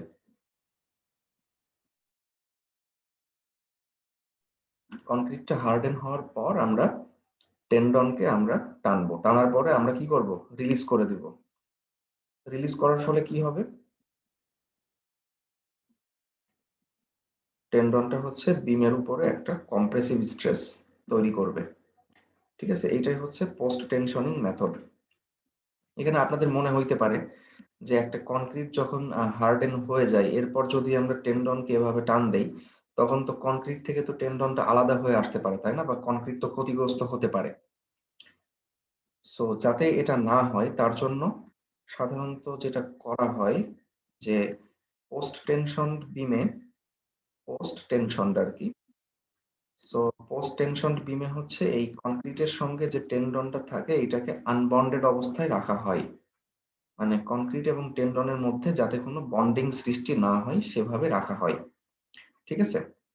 যার কারণে যখন আমরা কনক্রিটটা শক্ত হওয়ার পর যখন টেন্ডনকে আমরা টান দেই, তখন কনক্রিটের উপরে কিন্তু ওই টেনশনটা কখনোই আসে না। আচ্ছা, টান দেওয়ার পর যখন ছেড়ে দেওয়া হয় তাহলে লোডটা ট্রান্সফার হবে কিভাবে? এই যে টেন্ডনটা যখন চাপ দিবে কনক্রিটকে, তখন লোডটা ট্রান্সফার কিভাবে হবে? তার জন্য এখানে কিছু অ্যাঙ্করেজ সিস্টেম থাকে বিমের দুই প্রান্তে। এখানে কিছু বিয়ারিং প্লেট দেওয়া থাকে, এই বিয়ারিং প্লেটের উপরে টেন্ডনটা হচ্ছে প্রেসার দেয়। আর যেহেতু বিয়ারিং প্লেটটা এই যে বিমের সঙ্গে লাগানো থাকে, তাই বিয়ারিং প্লেটের মাধ্যমে এই টেন্ডন থেকে কনক্রিটের মধ্যে এই মানে কম্প্রেসিভ স্ট্রেসটা ট্রান্সফার হয় আর কি। একে বলা হয় লোড ট্রান্সফার। টেন্ডনকে আমরা টেনে ছেড়ে দিলাম, ছেড়ে দেওয়ার ফলে টেন্ডনটা কি করতেছে, বিয়ারিং প্লেটের উপরে কম্প্রেসিভ স্ট্রেস দিচ্ছে, এবং এই বিয়ারিং প্লেট থেকে এই কম্প্রেসিভ স্ট্রেসটা কিন্তু এই বিমের উপরে চলে আসছে। ঠিক আছে, মানে কনক্রিটের মধ্যে ট্রান্সফার হয়ে যাচ্ছে। সো পোস্ট টেনশন বিমে এই মেকানিজমের মাধ্যমে আমরা প্রি স্ট্রেস অ্যাপ্লাই করি। আর প্রি টেনশন বিম যেগুলা, মানে টেনশনটা আগে থেকেই দেওয়া হবে, মানে কনক্রিটটা কাস্ট করার আগেই আমরা টেন্ডনকে টেনশন দিব। এক্ষেত্রে একটা অর্থাৎ প্রি টেনশন বিমের ক্ষেত্রে প্রি টেনশন প্রি টেনশন বিমের ক্ষেত্রে একটা পার্মানেন্ট একটা প্রি স্ট্রেস বেড বলা হয় একে, প্রি স্ট্রেস বেড থাকে, এবং তার দুই দিকে হচ্ছে অ্যাঙ্কর থাকে।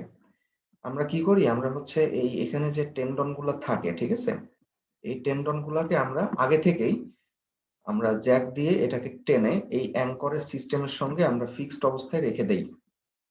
ঠিক আছে। আচ্ছা, এবার রেখে দেওয়ার পর এই টেনশন অবস্থায় থাকার সময় আমরা হচ্ছে ফর্মওয়ার্কের মধ্যে আমরা বিমটাকে কি করি, ঢালাই করে দেই। ঠিক আছে, টেনশন আগে দিলাম, তারপর আমরা কি করলাম, বিম ঢালাই করলাম। বিম ঢালাই করার পর আমরা কি করব, এই যে অ্যাঙ্কর থেকে আমরা এই টেন্ডন গুলোকে রিলিজ করে দিব, ছেড়ে দিব। তাহলে এখন কি হবে, টেন্ডন গুলো আবার আগের অবস্থায় ফেরত আসতে চাইবে, এবং এই ফেরত আসতে চাওয়ার কারণে এই টেন্ডনটা কিন্তু এই বিমের উপরে একটা হিউজ পরিমাণ কম্প্রেসিভ ফোর্স কিন্তু অ্যাপ্লাই করবে, বা কম্প্রেসিভ স্ট্রেস কিন্তু অ্যাপ্লাই করবে। এক্ষেত্রে এই বিম, এই টেন্ডন এবং কনক্রিট এটা বন্ডেড অবস্থায় থাকে, বন্ডেড, অর্থাৎ এক্ষেত্রে লোড ট্রান্সফার হয় হচ্ছে এই যে বন্ড অ্যাকশনের মাধ্যমে। টেন্ডনের সঙ্গে কনক্রিটের যে বন্ধন বা বন্ডিং, এই বন্ডিং এর মাধ্যমে এই প্রি স্ট্রেস ফোর্সটা টেন্ডন থেকে কনক্রিটের মধ্যে ট্রান্সফার হয়, অর্থাৎ বিমটা কম্প্রেশনে থাকে। ঠিক আছে, তাহলে এই দুটাই হচ্ছে মেথড, পোস্ট টেনশনিং আর হচ্ছে প্রি টেনশনিং।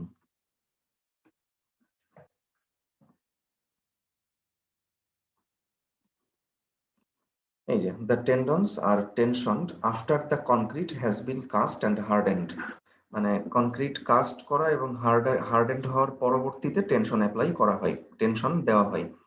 আর প্রি টেনশনিং হচ্ছে the tendons are tensioned before the casting of concrete, মানে কনক্রিটটা কাস্ট করারও আগে আমরা টেন্ডনের উপরে টেনশন অ্যাপ্লাই করি। আচ্ছা, প্রি টেনশনিং এ সাধারণত কস্ট একটু বেশি পড়ে, এর কারণটা হচ্ছে এর জন্য একটা পার্মানেন্ট একটা অ্যাঙ্করেজ সিস্টেম, একটা প্রি স্ট্রেসিং বেড এটা রাখতে হয়। সো বাংলাদেশে সাধারণত এই পোস্ট টেনশনিংটা বেশি মানে ফলো করা হয় আর কি। ঠিক আছে, আচ্ছা। সো এখন আমরা একটা প্রবলেম দেখব। এই যে আমরা বারবার বলছি যে প্রি স্ট্রেস অ্যাপ্লাই করলে কনক্রিটের মধ্যে টেনশন থাকে না বা থাকলেও অনেক কম থাকে, এইটাই আমরা একটা প্রবলেমের মাধ্যমে বের করার ট্রাই করব। ঠিক আছে, এখানে বলা হচ্ছে যে for the simply supported beam shown in figure below, determine the maximum stresses at mid span section. Mid span সেকশনে ম্যাক্সিমাম স্ট্রেস বের করতে হবে due to its own weight, বিমটার নিজস্ব ওজনের কারণে, এবং and the following cases of loading and prestressing. A B C D চারটা কেস আছে এখানে। অর্থাৎ যখন ইউনিফর্ম লোড লাইভ লোড থাকবে এত, যখন ইউনিফর্ম লাইভ লোড থাকবে এত এবং সঙ্গে একটা প্রি স্ট্রেস ফোর্স থাকবে এত, এই চারটা ক্ষেত্রে বিমের মধ্যে ম্যাক্সিমাম স্ট্রেস বের করতে হবে। এখানে স্ট্রেস বলতে কিন্তু বোঝাচ্ছে ফ্লেক্সারাল স্ট্রেস বা বেন্ডিং স্ট্রেস। ঠিক আছে, তাহলে এই হচ্ছে আমাদের প্রবলেম, যে এইটা হচ্ছে বিম, বিমের স্প্যান হচ্ছে 24 ফিট, বিমের সেকশন হচ্ছে 12 ইঞ্চি বাই 24 ইঞ্চি। এখন এই বিমের মিড স্প্যানে মাঝখানে যে সেকশনটা আছে মিড স্প্যান সেকশন, এইখানে এই সেকশনের আবার কোথায় টপে এবং বটমে স্ট্রেস বের করতে হবে। এই যে এখানে বলে দিচ্ছে কিন্তু যে determine the maximum stresses at mid span section. Maximum stress কোথায় হয়, হয় টপে অথবা বটমে, তাই না? অর্থাৎ বিমটার মিড স্প্যান সেকশনে টপে এবং বটম ফাইবারে স্ট্রেস বের করতে হবে, ফ্লেক্সারাল স্ট্রেস সিগমা বের করতে হবে। আচ্ছা, তাহলে প্রথমে আমরা এ নাম্বার আসি। তাহলে এ নাম্বারে কি কি আছে? বিমের সেলফ ওয়েটটা কার্যকরী আছে, আর হচ্ছে একটা ইউনিফর্ম লাইভ লোড আছে 900 পাউন্ড পার ফিট। দেখেন এটা কিন্তু একটা আরসিসি বিম, যদি কোনো প্রি স্ট্রেস দেওয়া না থাকে, অর্থাৎ নো প্রি স্ট্রেস। এখানে কি কোনো প্রি স্ট্রেস আছে? সেলফ ওয়েট আর হচ্ছে লাইভ লোড, আর কিছু নাই, অর্থাৎ এটা একটা আরসিসি বিম হিসেবে কাজ করে। ওকে, তাহলে আমরা দেখি নাম্বার এ। এই যে প্রথমে আমরা সেলফ ওয়েটটাকে বের করব। সেলফ ওয়েট হচ্ছে বিমের সেলফ ওয়েট কিভাবে বের করতে হয় আমরা আপনারা আগের সেমিস্টারে শিখে আসছেন। কনক্রিটের ইউনিট ওয়েট ইনটু বিমের cross sectional area. So unit weight হচ্ছে 150 পাউন্ড পার কিউবিক ফিট, আর ক্রস সেকশনাল এরিয়া হচ্ছে 12 ইঞ্চি বাই 24 ইঞ্চি, মানে এত স্কোয়ার ইঞ্চি আর কি। যেহেতু এই এখানে ফিটে আছে, সো এখানে তো আর ইঞ্চিতে থাকতে পারে না, তাই স্কোয়ার ইঞ্চিকে 144 দিয়ে ভাগ করে স্কোয়ার ফিটে এটাকে নিয়ে আসা হয়েছে। সো বিমের সেলফ ওয়েটটা হচ্ছে 300 পাউন্ড পার ফিট, প্রতি ফিটে 300 পাউন্ড, মানে বিমের লেন্থ বরাবর প্রতি ফিটে 300 পাউন্ড, একটা ইউডিএল, ইউনিফর্মলি ডিস্ট্রিবিউটেড লোড, বা বাংলায় যাকে বলা হয় সমভাবে বিস্তৃত লোড। সো এই সেলফ ওয়েটের জন্য এখন ডেড লোড মোমেন্টটা কত হবে? এই যে WL স্কোয়ার বাই 8, কারণ এইটা একটা সিম্পলি সাপোর্টেড বিম, একটা সিম্পলি সাপোর্টেড বিমের মিড স্প্যানে মোমেন্ট হচ্ছে WL স্কোয়ার বাই 8। ওকে, এরপর হচ্ছে লাইভ লোড মোমেন্ট। দেখেন দেওয়াই আছে কিন্তু যে লাইভ লোড হচ্ছে 900 পাউন্ড পার ফিট, অর্থাৎ এই যে এটা হচ্ছে ইউডিএল। সো এখানেও same W into L square by 8। এলটা হচ্ছে 24 ফিট অঙ্কে দেওয়া আছে। তাই আমরা ডেড লোড মোমেন্ট এবং লাইভ লোড মোমেন্ট আমরা বের করলাম। তাহলে আমরা এখন ফ্লেক্সারাল স্ট্রেসের ফর্মুলা লিখব। তাহলে আমরা জানি যে ফ্লেক্সারাল স্ট্রেস সিগমা সমান সমান মোমেন্টের জন্য স্ট্রেস হচ্ছে কত, এমসি বাই আই। এটা কিন্তু আমি ব্যাখ্যা করে আসছি। আর অ্যাক্সিয়াল লোডের জন্য ফ্লেক্সারাল স্ট্রেস কত, পি বাই এম, মানে লোড বাই এরিয়া। আর মোমেন্টের জন্য হচ্ছে এমসি বাই আই। সো এখানে তো আর কোনো অ্যাক্সিয়াল লোড নাই, তাই না? শুধুমাত্র বিমের সেলফ ওয়েট আছে আর হচ্ছে লাইভ লোড আছে।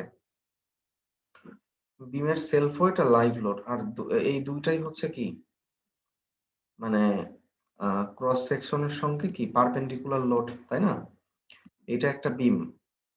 তাহলে বিমের সেলফ ওয়েটও কাজ করে হচ্ছে নিচের দিকে এভাবে, আবার লাইভ লোডও কাজ করে নিচের দিকে। তাহলে এখানে কোনো অ্যাক্সিয়াল লোড নাই, শুধু কি আছে, মোমেন্ট আছে।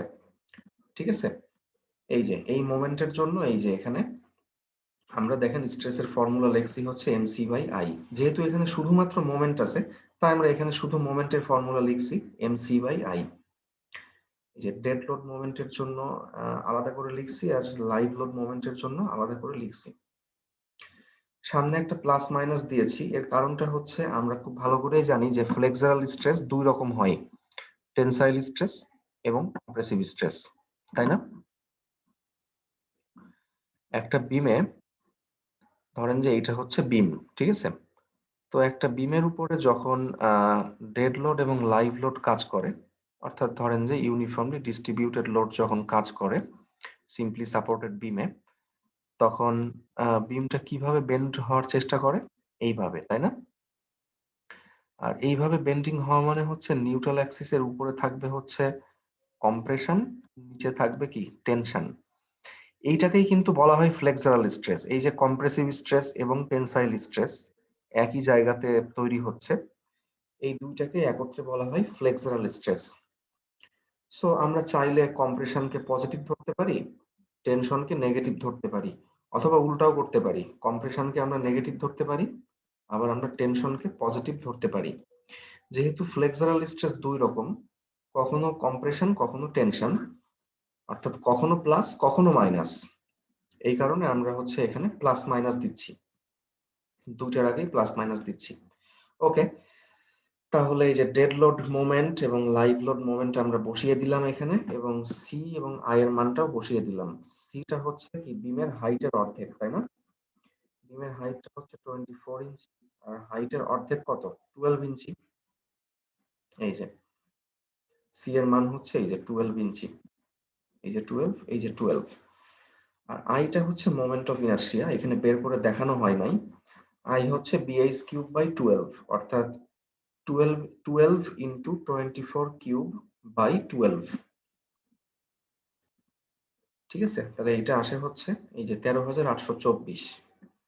সো এখানে সবকিছু বসাই দিবেন। বসাই দেওয়ার পর একটা জিনিস কেয়ারফুল, যে ইউনিট যে কনভার্সন, এই যে এখানে মোমেন্টের ইউনিট হচ্ছে 21,600 পাউন্ড ইন্টু ফিট, বাট অন্য সবকিছু কিন্তু ইঞ্চিতে আছে। সো এটাকে 12 দিয়ে গুণ করে পাউন্ড ইন্টু ইঞ্চিতে নিয়ে আসতে হবে, জাস্ট এতটুকুই। ওকে, তাহলে এখন আমরা টপ ফাইবার এবং বটম ফাইবার স্ট্রেস বের করব, ফ্লেক্সারাল স্ট্রেস বের করব। কারণ এখানে কোশ্চেন স্পষ্টভাবে বলে দিয়েছে যে এখানে বের করতে হবে হচ্ছে এই যে ডিটারমিন দ্য ম্যাক্সিমাম স্ট্রেস। আর ম্যাক্সিমাম স্ট্রেস কোথায় হয়, টপ ফাইবারে এবং বটম ফাইবারে। ওকে, তাহলে এখন আমাদেরকে প্লাস মাইনাসটা স্প্লিট করতে হবে, আলাদা করতে হবে। তাহলে টপ ফাইবারে বটম ফাইবারে সিগমা বের করব। তাহলে আমরা কিভাবে বুঝবো যে এই যে 225টা আছে, হ্যাঁ, এই যে 675টা আছে, এখন টপ ফাইবারে কি এর আগে মাইনাস হবে না প্লাস হবে, আবার বটম ফাইবারে কি প্লাস হবে না মাইনাস হবে, আমরা কিভাবে বুঝবো? আচ্ছা আসেন আমরা যে কোনো একটা আগে ধরে নেই। আমরা ধরে নিচ্ছি এখানে যে টেনশনটা হচ্ছে পজিটিভ আর কম্প্রেশনটা হচ্ছে নেগেটিভ। আমরা শুধু ধরে নিচ্ছি আর কি, আপনারা চাইলে অপোজিট ধরতে পারেন। ওকে, তাহলে যদি আমরা বুঝতে চাই যে টপ ফাইবারে প্লাস হবে না মাইনাস হবে, এই সমস্ত কনফিউশন খুব সহজে আমরা ক্লিয়ার করতে পারি। এটা হচ্ছে এরকম, আমরা দেখব যে এই যে 225 যে ফ্লেক্সারাল স্ট্রেসটা এখানে পেয়েছি আমরা, এইটা আসলে কোত্থেকে আসছে এইটা আমরা খেয়াল করব। যদি আমরা বুঝতে পারি যে এটা মানে কোত্থেকে আসছে বা কি কারণে আসছে, তাহলে আমরা খুব সহজেই প্লাস মাইনাস বের করে ফেলতে পারবো। তাহলে এই যে 225 এই স্ট্রেসটা কোত্থেকে আসছে, এই যে এখান থেকে আসছে। মানে ডেড লোড মোমেন্টের কারণে ফ্লেক্সারাল স্ট্রেস হচ্ছে 225 পিএসআই। তাহলে ডেড লোড মোমেন্টের কারণে টপ ফাইবারে কি কম্প্রেশন আসে না টেনশন আসে, এইটা আমরা এখন দেখব ডেড লোড মোমেন্টের জন্য। সো ডেড লোড মানে কি, এই যে ভার্টিক্যাল ডাউনওয়ার্ড লোড, তাই না, নিচের দিকে লোড। সো এই লোডের কারণেই কি ডেড লোড মোমেন্ট তৈরি হয়। তাহলে এই ডেড লোডের কারণে, এই যে এটা হচ্ছে সব টিএল, এই ডেড লোডের কারণে এই বিমটা কিভাবে বেন্ড হওয়ার ট্রাই করে, অবশ্যই কি এইভাবে, তাই না। কারণ আমরা কি জানি ডেড লোড মানে হচ্ছে ভার্টিক্যাল ডাউনওয়ার্ড লোড। সো এইভাবে বেন্ড হইতে চাই বিমটা। আর এইভাবে বেন্ড হইতে চাওয়া মানে কি, টপ ফাইবারে হচ্ছে আসবে কম্প্রেশন এবং বটম ফাইবারে আসবে কি টেনশন। ঠিক আছে, টপ ফাইবারে কম্প্রেশন এবং বটম ফাইবারে টেনশন। যেহেতু আমরা কম্প্রেশনকে নেগেটিভ ধরছি, তাই এটা টপ ফাইবারে হচ্ছে নেগেটিভ আসবে আর বটম ফাইবারে আসবে হচ্ছে কি পজিটিভ। ঠিক আছে, টপে নেগেটিভ এবং বটমে হচ্ছে পজিটিভ। এই যে এখানে সেইটাই দেওয়া আছে, এই দেখেন টপ ফাইবারে নেগেটিভ এবং বটম ফাইবারে হচ্ছে পজিটিভ। এবং এই যে 675 কোত্থেকে আসছে, লাইভ লোড মোমেন্ট থেকে আসছে। সো লাইভ লোড মোমেন্টের কারণে টপে কি কম্প্রেশন না টেনশন আসে। সো লাইভ লোড মোমেন্টও তো সেম ভাবেই কাজ করে, তাই না, ভার্টিক্যালি ডাউনওয়ার্ড নিচের দিকে কাজ করে লাইভ লোড। সো লাইভ লোডের কারণেও বিমটা একইভাবে বেন্ড করবে। তার মানে কি লাইভ লোডের কারণেও কিন্তু টপে আসবে হচ্ছে কম্প্রেশন, বটমে কি আসবে টেনশন। অর্থাৎ টপ ফাইবারে আসবে মাইনাস আর বটম ফাইবারে আসবে হচ্ছে কি প্লাস। ডেড লোড মোমেন্ট এবং লাইভ লোড মোমেন্ট এই দুইটার জন্যই টপ ফাইবারে আসছে মাইনাস বা কম্প্রেশন, বটম ফাইবারে আসছে প্লাস বা টেনশন। তাহলে আমরা ফাইনালি পেয়ে গেলাম যে টপ ফাইবারে কতটুকু কাজ করবে স্ট্রেস আর হচ্ছে বটম ফাইবারে কতটুকু কাজ করবে। দেখেন এখানে বটম ফাইবারে হিউজ পরিমাণ টেনসাইল স্ট্রেস চলে আসছে 900 পিএসআই। ঠিক আছে, যেহেতু এই বিমটাতে কোনো স্টিল দেওয়া নাই, দেখেন এটা শুধুমাত্র মানে সিমেন্ট কনক্রিট দিয়ে তৈরি করা হয়েছে আর কি। তার মানে এখানে কনক্রিট তো টেনশন সহ্য করতে পারে না, তাই না। তাহলে আমরা সেটা এখন দেখব যে মডুলাস অফ রাপচারের ফর্মুলা হচ্ছে সাধারণত এইটা। এখানে এফসি প্রাইম হচ্ছে 4500 বসাইলে দেখেন মাত্র 503 পিএসআই। মানে এই কনক্রিটটা 503 পিএসআই টেনসাইল স্ট্রেস রেজিস্ট করতে পারবে। কিন্তু টেনসাইল স্ট্রেস বটম ফাইবারে চলে আসছে অনেক বেশি, 900 পিএসআই চলে আসছে। তার মানে এই বিমটা আসলে কলাপস করবে, মানে ক্র্যাক হবে এবং ক্র্যাক হওয়ার পরে এটা কলাপস করবে। ঠিক আছে, ঠিক আছে। আচ্ছা, তাহলে আমরা এই যে এ নাম্বার প্রবলেমে আমরা কিন্তু স্ট্রেস বের করে ফেলছি। টপ ফাইবারে 900 পিএসআই কম্প্রেসিভ স্ট্রেস, এই যে সি মানে কম্প্রেসিভ স্ট্রেস, আর বটম ফাইবারে হচ্ছে 900 পিএসআই টেনসাইল স্ট্রেস। এখন আমরা আসবো হচ্ছে বি নাম্বারে। বি তে কি বলা হচ্ছে, uniform live load of 900 pound per fit এবং একটা প্রি স্ট্রেস আছে। এই যে এখন আমরা প্রি স্ট্রেস অ্যাপ্লাই করা শুরু করলাম। একটা অ্যাক্সিয়াল প্রি স্ট্রেস আছে এত কিপস। ঠিক আছে, অর্থাৎ প্রি স্ট্রেসটা অ্যাপ্লাই করা হচ্ছে নিউট্রাল অ্যাক্সিস থেকে নিচে না, এটা অ্যাপ্লাই করা হচ্ছে একদম নিউট্রাল অ্যাক্সিস বরাবর, মানে বিমের অ্যাক্সিস বরাবর এটা প্রি স্ট্রেস অ্যাপ্লাই করা হচ্ছে। তাহলে দেখা যাক অ্যাক্সিস বরাবর প্রি স্ট্রেস অ্যাপ্লাই করলে আমাদের স্ট্রেসটা কত আসে। আচ্ছা, তাহলে বি নাম্বারে কি কি আছে, বিমটার নিজস্ব ওজন আছে, লাইভ লোড আছে হচ্ছে 900 পাউন্ড পার ফিট, আর হচ্ছে প্রি স্ট্রেস আছে হচ্ছে 259 কিলো পাউন্ড। দেখেন এটা আমি যদিও 4টা প্রবলেম একসঙ্গে দেখিয়েছি, পরীক্ষাতে কিন্তু এরকম থাকবে না। পরীক্ষাতে যেকোনো একটা থাকতে পারে, তাই না? যে যদি একটা বিমের উপরে সেলফ ওয়েট, তারপর ধরেন যে কথার কথা লাইভ লোড আর হচ্ছে প্রি স্ট্রেস কাজ করে, তাহলে এর ম্যাক্সিমাম ফ্লেক্সারাল স্ট্রেস বের করো। আচ্ছা, তো যাই হোক, তাহলে আমরা বি নাম্বারটা এখন সলভ করি। এই যে number B, self weight, live load আর হচ্ছে প্রি স্ট্রেস। ওকে, তাহলে আমরা সবার আগে বের করব যে প্রি স্ট্রেসের কারণে কতটুকু ফ্লেক্সারাল স্ট্রেস কাজ করবে, অর্থাৎ পি বাই এ। আমরা সলিড মেকানিক্সে শিখে আসছি কিন্তু যে যদি কম্প্রেসিভ স্ট্রেস হয় পি, তাহলে সরি, যদি কম্প্রেসিভ ফোর্স হয় পি, তাহলে কম্প্রেসিভ স্ট্রেস কত হবে? P by A, force by area. Okay, so force, এই যে কম্প্রেসিভ ফোর্স তো দেওয়াই আছে, প্রি স্ট্রেস ফোর্স অঙ্কে দেওয়া আছে, আমরা বসিয়ে দিলাম। আর এটা হচ্ছে বিমের ক্রস সেকশনাল এরিয়া, যে 12 ইঞ্চি আর 24 ইঞ্চি। ওকে, তাহলে এটাই হচ্ছে আমাদের ইউনিফর্ম কম্প্রেসিভ স্ট্রেস। মানে সোজা কথা হচ্ছে প্রি স্ট্রেসের কারণে যে কম্প্রেসিভ স্ট্রেসটা হয়। তাহলে ফ্লেক্সারাল স্ট্রেস এখন কিসের কিসের কারণে আসবে? এই যে প্রি স্ট্রেসের কারণে আসবে ডেড লোড মোমেন্ট এবং লাইভ লোড মোমেন্ট। ওকে, দেখেন প্রি স্ট্রেসটা কিন্তু সবসময় কম্প্রেসিভ, তাই না? আমরা জানি যে প্রি স্ট্রেস মানেই হচ্ছে আমরা টেন্ডনকে টেনশন দিয়ে আমরা আবার ছেড়ে দিব, অর্থাৎ টেন্ডনটা বিমের উপরে একটা কম্প্রেশন দিবে। যেহেতু সবসময় এটা কম্প্রেশনই দিবে, মানে কখনোই আসলে প্রি স্ট্রেসটা টেনসাইল স্ট্রেস হওয়ার কোনো প্রশ্নই আসে না, তাই এখানে এটা সবসময় মাইনাস। ওকে, আর এইগুলো আমরা আগেই ক্যালকুলেশন করেছি, তাই এখানে আর বারবার আমি দেখাই নাই, আমরা শুধু মানগুলা বসিয়ে দিয়েছি। ঠিক আছে, সো পরীক্ষাতে যেহেতু একটা দিব আমি, সো এখানে কি অবশ্যই ক্যালকুলেশন করতে হবে। ওকে, সো এখন দেখেন ঠিক আগের মতো টপ ফাইবারে স্ট্রেস বের করব আমরা এখন। তাহলে এই যে এই দুইটার আগে মাইনাস দিচ্ছি এবং বটম ফাইবারে বের করার সময় এই দুইটার আগে প্লাস দিচ্ছি।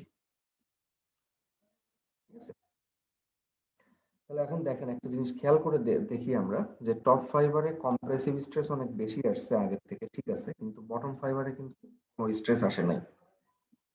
অর্থাৎ বটম ফাইবারে কিন্তু এটা স্ট্রেস জিরো চলে আসছে, তাই না?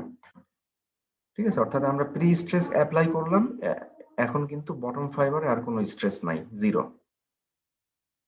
সো এখন কিন্তু বিমের মধ্যে ওই যে টেনসাইল স্ট্রেস তৈরি হলে ক্র্যাক দেখা দিবে, ক্র্যাক দেখা দিলে এটা মানে কলাপস করতে পারে, ওই সমস্যাটা কিন্তু এখন আর থাকলো না। ওকে, তাহলে আমরা সি নাম্বার করি। সি নাম্বারে কি আছে? যখন বিমের উপরে সেলফ ওয়েট থাকবে, লাইভ লোড থাকবে এবং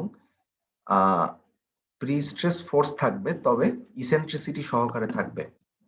এটাই হচ্ছে আমাদের সি নাম্বার প্রবলেম। এই যে এখানে বলা আছে যে ইউনিফর্ম লাইভ লোড এর পরিমাণটা একটু বেশি এবার, 2100, আর প্রি স্ট্রেস ফোর্স মানে ইসেন্ট্রিক প্রি স্ট্রেস ফোর্স এত kilo pound acting at an eccentricity E সমান 4 ইঞ্চি। এই ইসেন্ট্রিসিটি মানে আমি অলরেডি বলেছি যে ওই যে বিমের নিউট্রাল অ্যাক্সিস থেকে যতটুকু নিচে এটা অ্যাপ্লাই করা হয় আর কি, সেটাই হচ্ছে ইসেন্ট্রিসিটি। যদি এটা হয় বিমের নিউট্রাল অ্যাক্সিস, তাহলে এই যে যতটুকু নিচে আমরা প্রি স্ট্রেস অ্যাপ্লাই করি তাকেই বলা হয় ইসেন্ট্রিসিটি। ওকে, তাহলে এখানে হচ্ছে ইসেন্ট্রিসিটি আছে 4 ইঞ্চি। তাহলে আমরা দেখি কি কি আসে এখানে।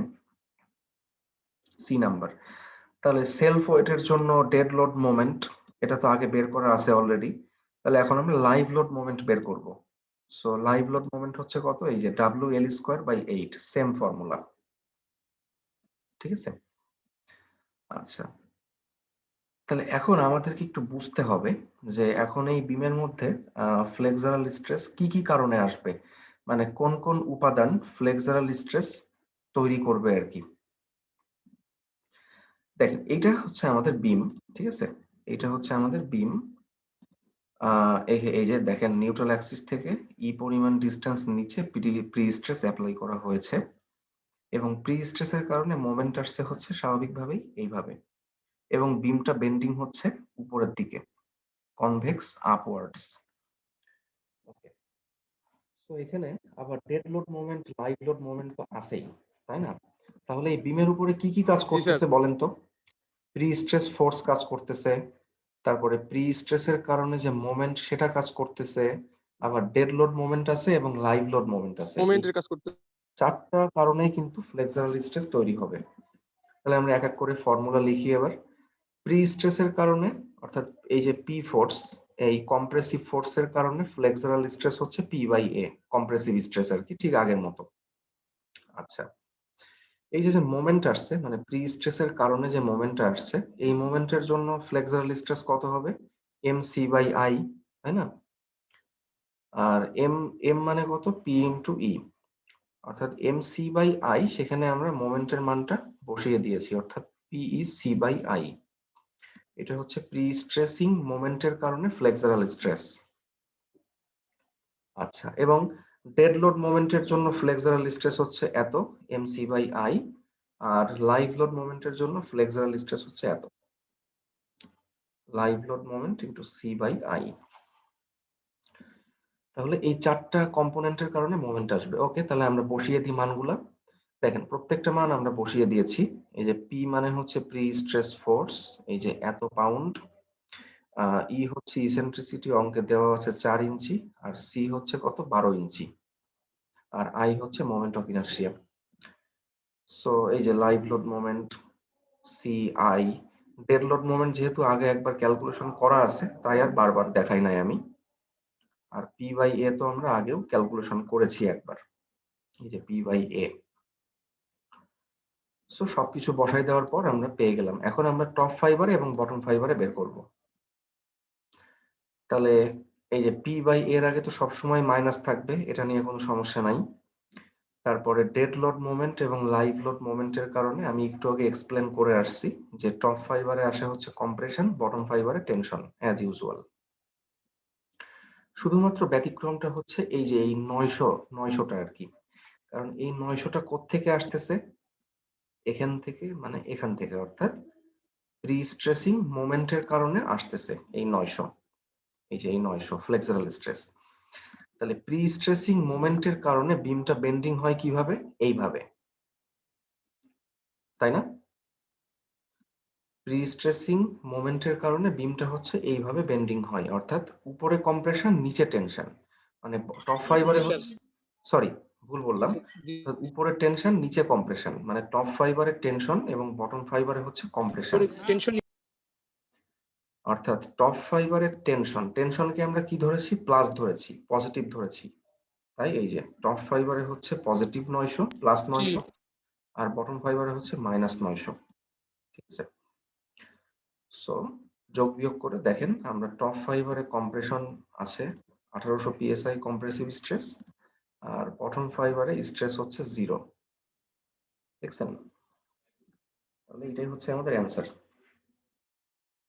আর ডি নাম্বার প্রবলেমটা, এটা নিজে নিজে ট্রাই করতে হবে, এখানে আমি অ্যান্সার দিয়ে দিয়েছি।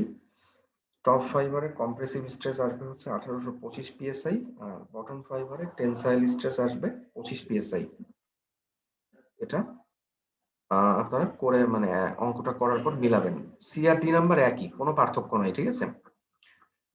শুধু জাস্ট মানে একটা সংখ্যা পরিবর্তন আছে। সি তে লাইভ লোড ছিল এত, ডি তে হচ্ছে লাইভ লোডটা আরেকটু বেশি, আর প্রি স্ট্রেস ফোর্স একই কিন্তু ইসেন্ট্রিসিটিটা আরেকটু বেশি। এখানে 4 ইঞ্চি, এখানে 6 ইঞ্চি। এটা নিজেরা অবশ্যই করবেন এবং করে আমার এই অ্যান্সারের সঙ্গে অ্যান্সার মিলাবেন। ঠিক আছে? তাহলে আমরা কি করলাম? আমরা হচ্ছে একটা সিম্পলি সাপোর্টেড বিমের ওকে স্যার। মিড স্প্যানে টপ ফাইবার এবং বটম ফাইবারে আমরা স্ট্রেস বের করলাম 4টা ক্ষেত্রে, এ বি সি এবং ডি। এবং একটা যদি মানে কম্পেয়ার করলে আপনারা বুঝতে পারবেন। দেখেন বি নাম্বারটা আমরা একটু দেখি। বি নাম্বারে কি ছিল? প্রি স্ট্রেসটা ছিল হচ্ছে অ্যাক্সিয়াল। বি নাম্বারে হচ্ছে এই যে প্রি স্ট্রেসটা ছিল হচ্ছে অ্যাক্সিয়াল প্রি স্ট্রেস, আর এখানে স্ট্রেস কত আসছে? বটম ফাইবারে 0, টপে হচ্ছে 1800 কম্প্রেশন। সি নাম্বারেও কিন্তু সেম আসছে, টপে হচ্ছে 1800 পিএসআই কম্প্রেসিভ স্ট্রেস, আর বটমে হচ্ছে 0। এই যে বটমে 0। তাহলে আসলে ব্যাপারটা হচ্ছেটা কি? ব্যাপারটা হচ্ছে যে আমরা প্রি স্ট্রেস যখন অ্যাক্সিয়ালি অ্যাপ্লাই না করে যখন ইসেন্ট্রিসিটি সহকারে আমরা অ্যাপ্লাই করছি, তখন আমরা কিছু অতিরিক্ত সুবিধা পাচ্ছি। তখন আমরা কি করতেছি দেখেন, আরো বেশি পরিমাণ লাইভ লোডকে আমরা সাপোর্ট দিতে পারছি। ২১০০ মানে পাউন্ড পার ফিট, এই এত হিউজ একটা লাইভ লোডকে আমরা কিন্তু সাপোর্ট দিতে পারছি কোনো টেনসাইল স্ট্রেস ছাড়াই। হ্যাঁ, বি নাম্বারে হয়তোবা অ্যান্সার সেম আসছে। বটমে 0, টপে হচ্ছে 1800 পিএসআই। কিন্তু এখানে কিন্তু লাইভ লোডটা কম ছিল। মাত্র 900 পাউন্ড পার ফিট ছিল। ঠিক আছে? আর প্রি স্ট্রেস ছিল অ্যাক্সিয়াল। আর সি নাম্বারে কি হলো? প্রি স্ট্রেসটা হচ্ছে ইসেন্ট্রিক। ইসেন্ট্রিক হওয়ার কারণে লাইভ লোডটা অনেক বেশি। 900 র জায়গায় 2100 ছিল। ঠিক আছে? এবং বটম ফাইবারে কিন্তু তাও স্ট্রেস আসছে 0। অর্থাৎ আমরা যত ইসেন্ট্রিসিটি সহকারে আমরা এপ্লাই করব প্রি স্ট্রেসটা, তত আমাদের সুবিধা বেশি। তত আমরা অনেক বেশি, বেশি লোড আমরা সাপোর্ট দিতে পারবো বিমের উপর কোনো টেনসাইল স্ট্রেস ছাড়াই। সো এগুলো কিন্তু একটু কম্পেয়ার করতে হবে। ঠিক আছে? ডি নাম্বারে কিন্তু দেখেন, ডি নাম্বারে কিন্তু লাইভ লোডটা আরো বেশি আছে। এই যে D number, uniform live load 2733, আরো অনেক বেশি লাইভ লোড এবং ইসেন্ট্রিসিটিও কিন্তু আরেকটু বেশি। সো এটা নিজেরা ট্রাই করবেন এবং চিন্তা ভাবনা করবেন। করে এভাবে একটার সঙ্গে আরেকটা কম্পেয়ার করলে বুঝতে পারবেন যে এটাই হচ্ছে আমাদের প্রি স্ট্রেসের প্রধান সুবিধা। যে আমরা অনেক মানে ভার্টিক্যাল লোডকে সাপোর্ট দিতে পারছি, কিন্তু কোনো কনক্রিটের কোনো টেনশন আসছে না। অথচ আরসিসি হলে কিন্তু কনক্রিটের টেনশন চলে আসে। এই যে এ নাম্বার, এই যে আরসিসি বিম, সেই কারণে এই যে বটমে 900 পিএসআই টেনশন চলে আসছে। এই আর কি। সো এখানে যদি কারো কোনো কোশ্চেন থাকে তাহলে বলতে পারেন।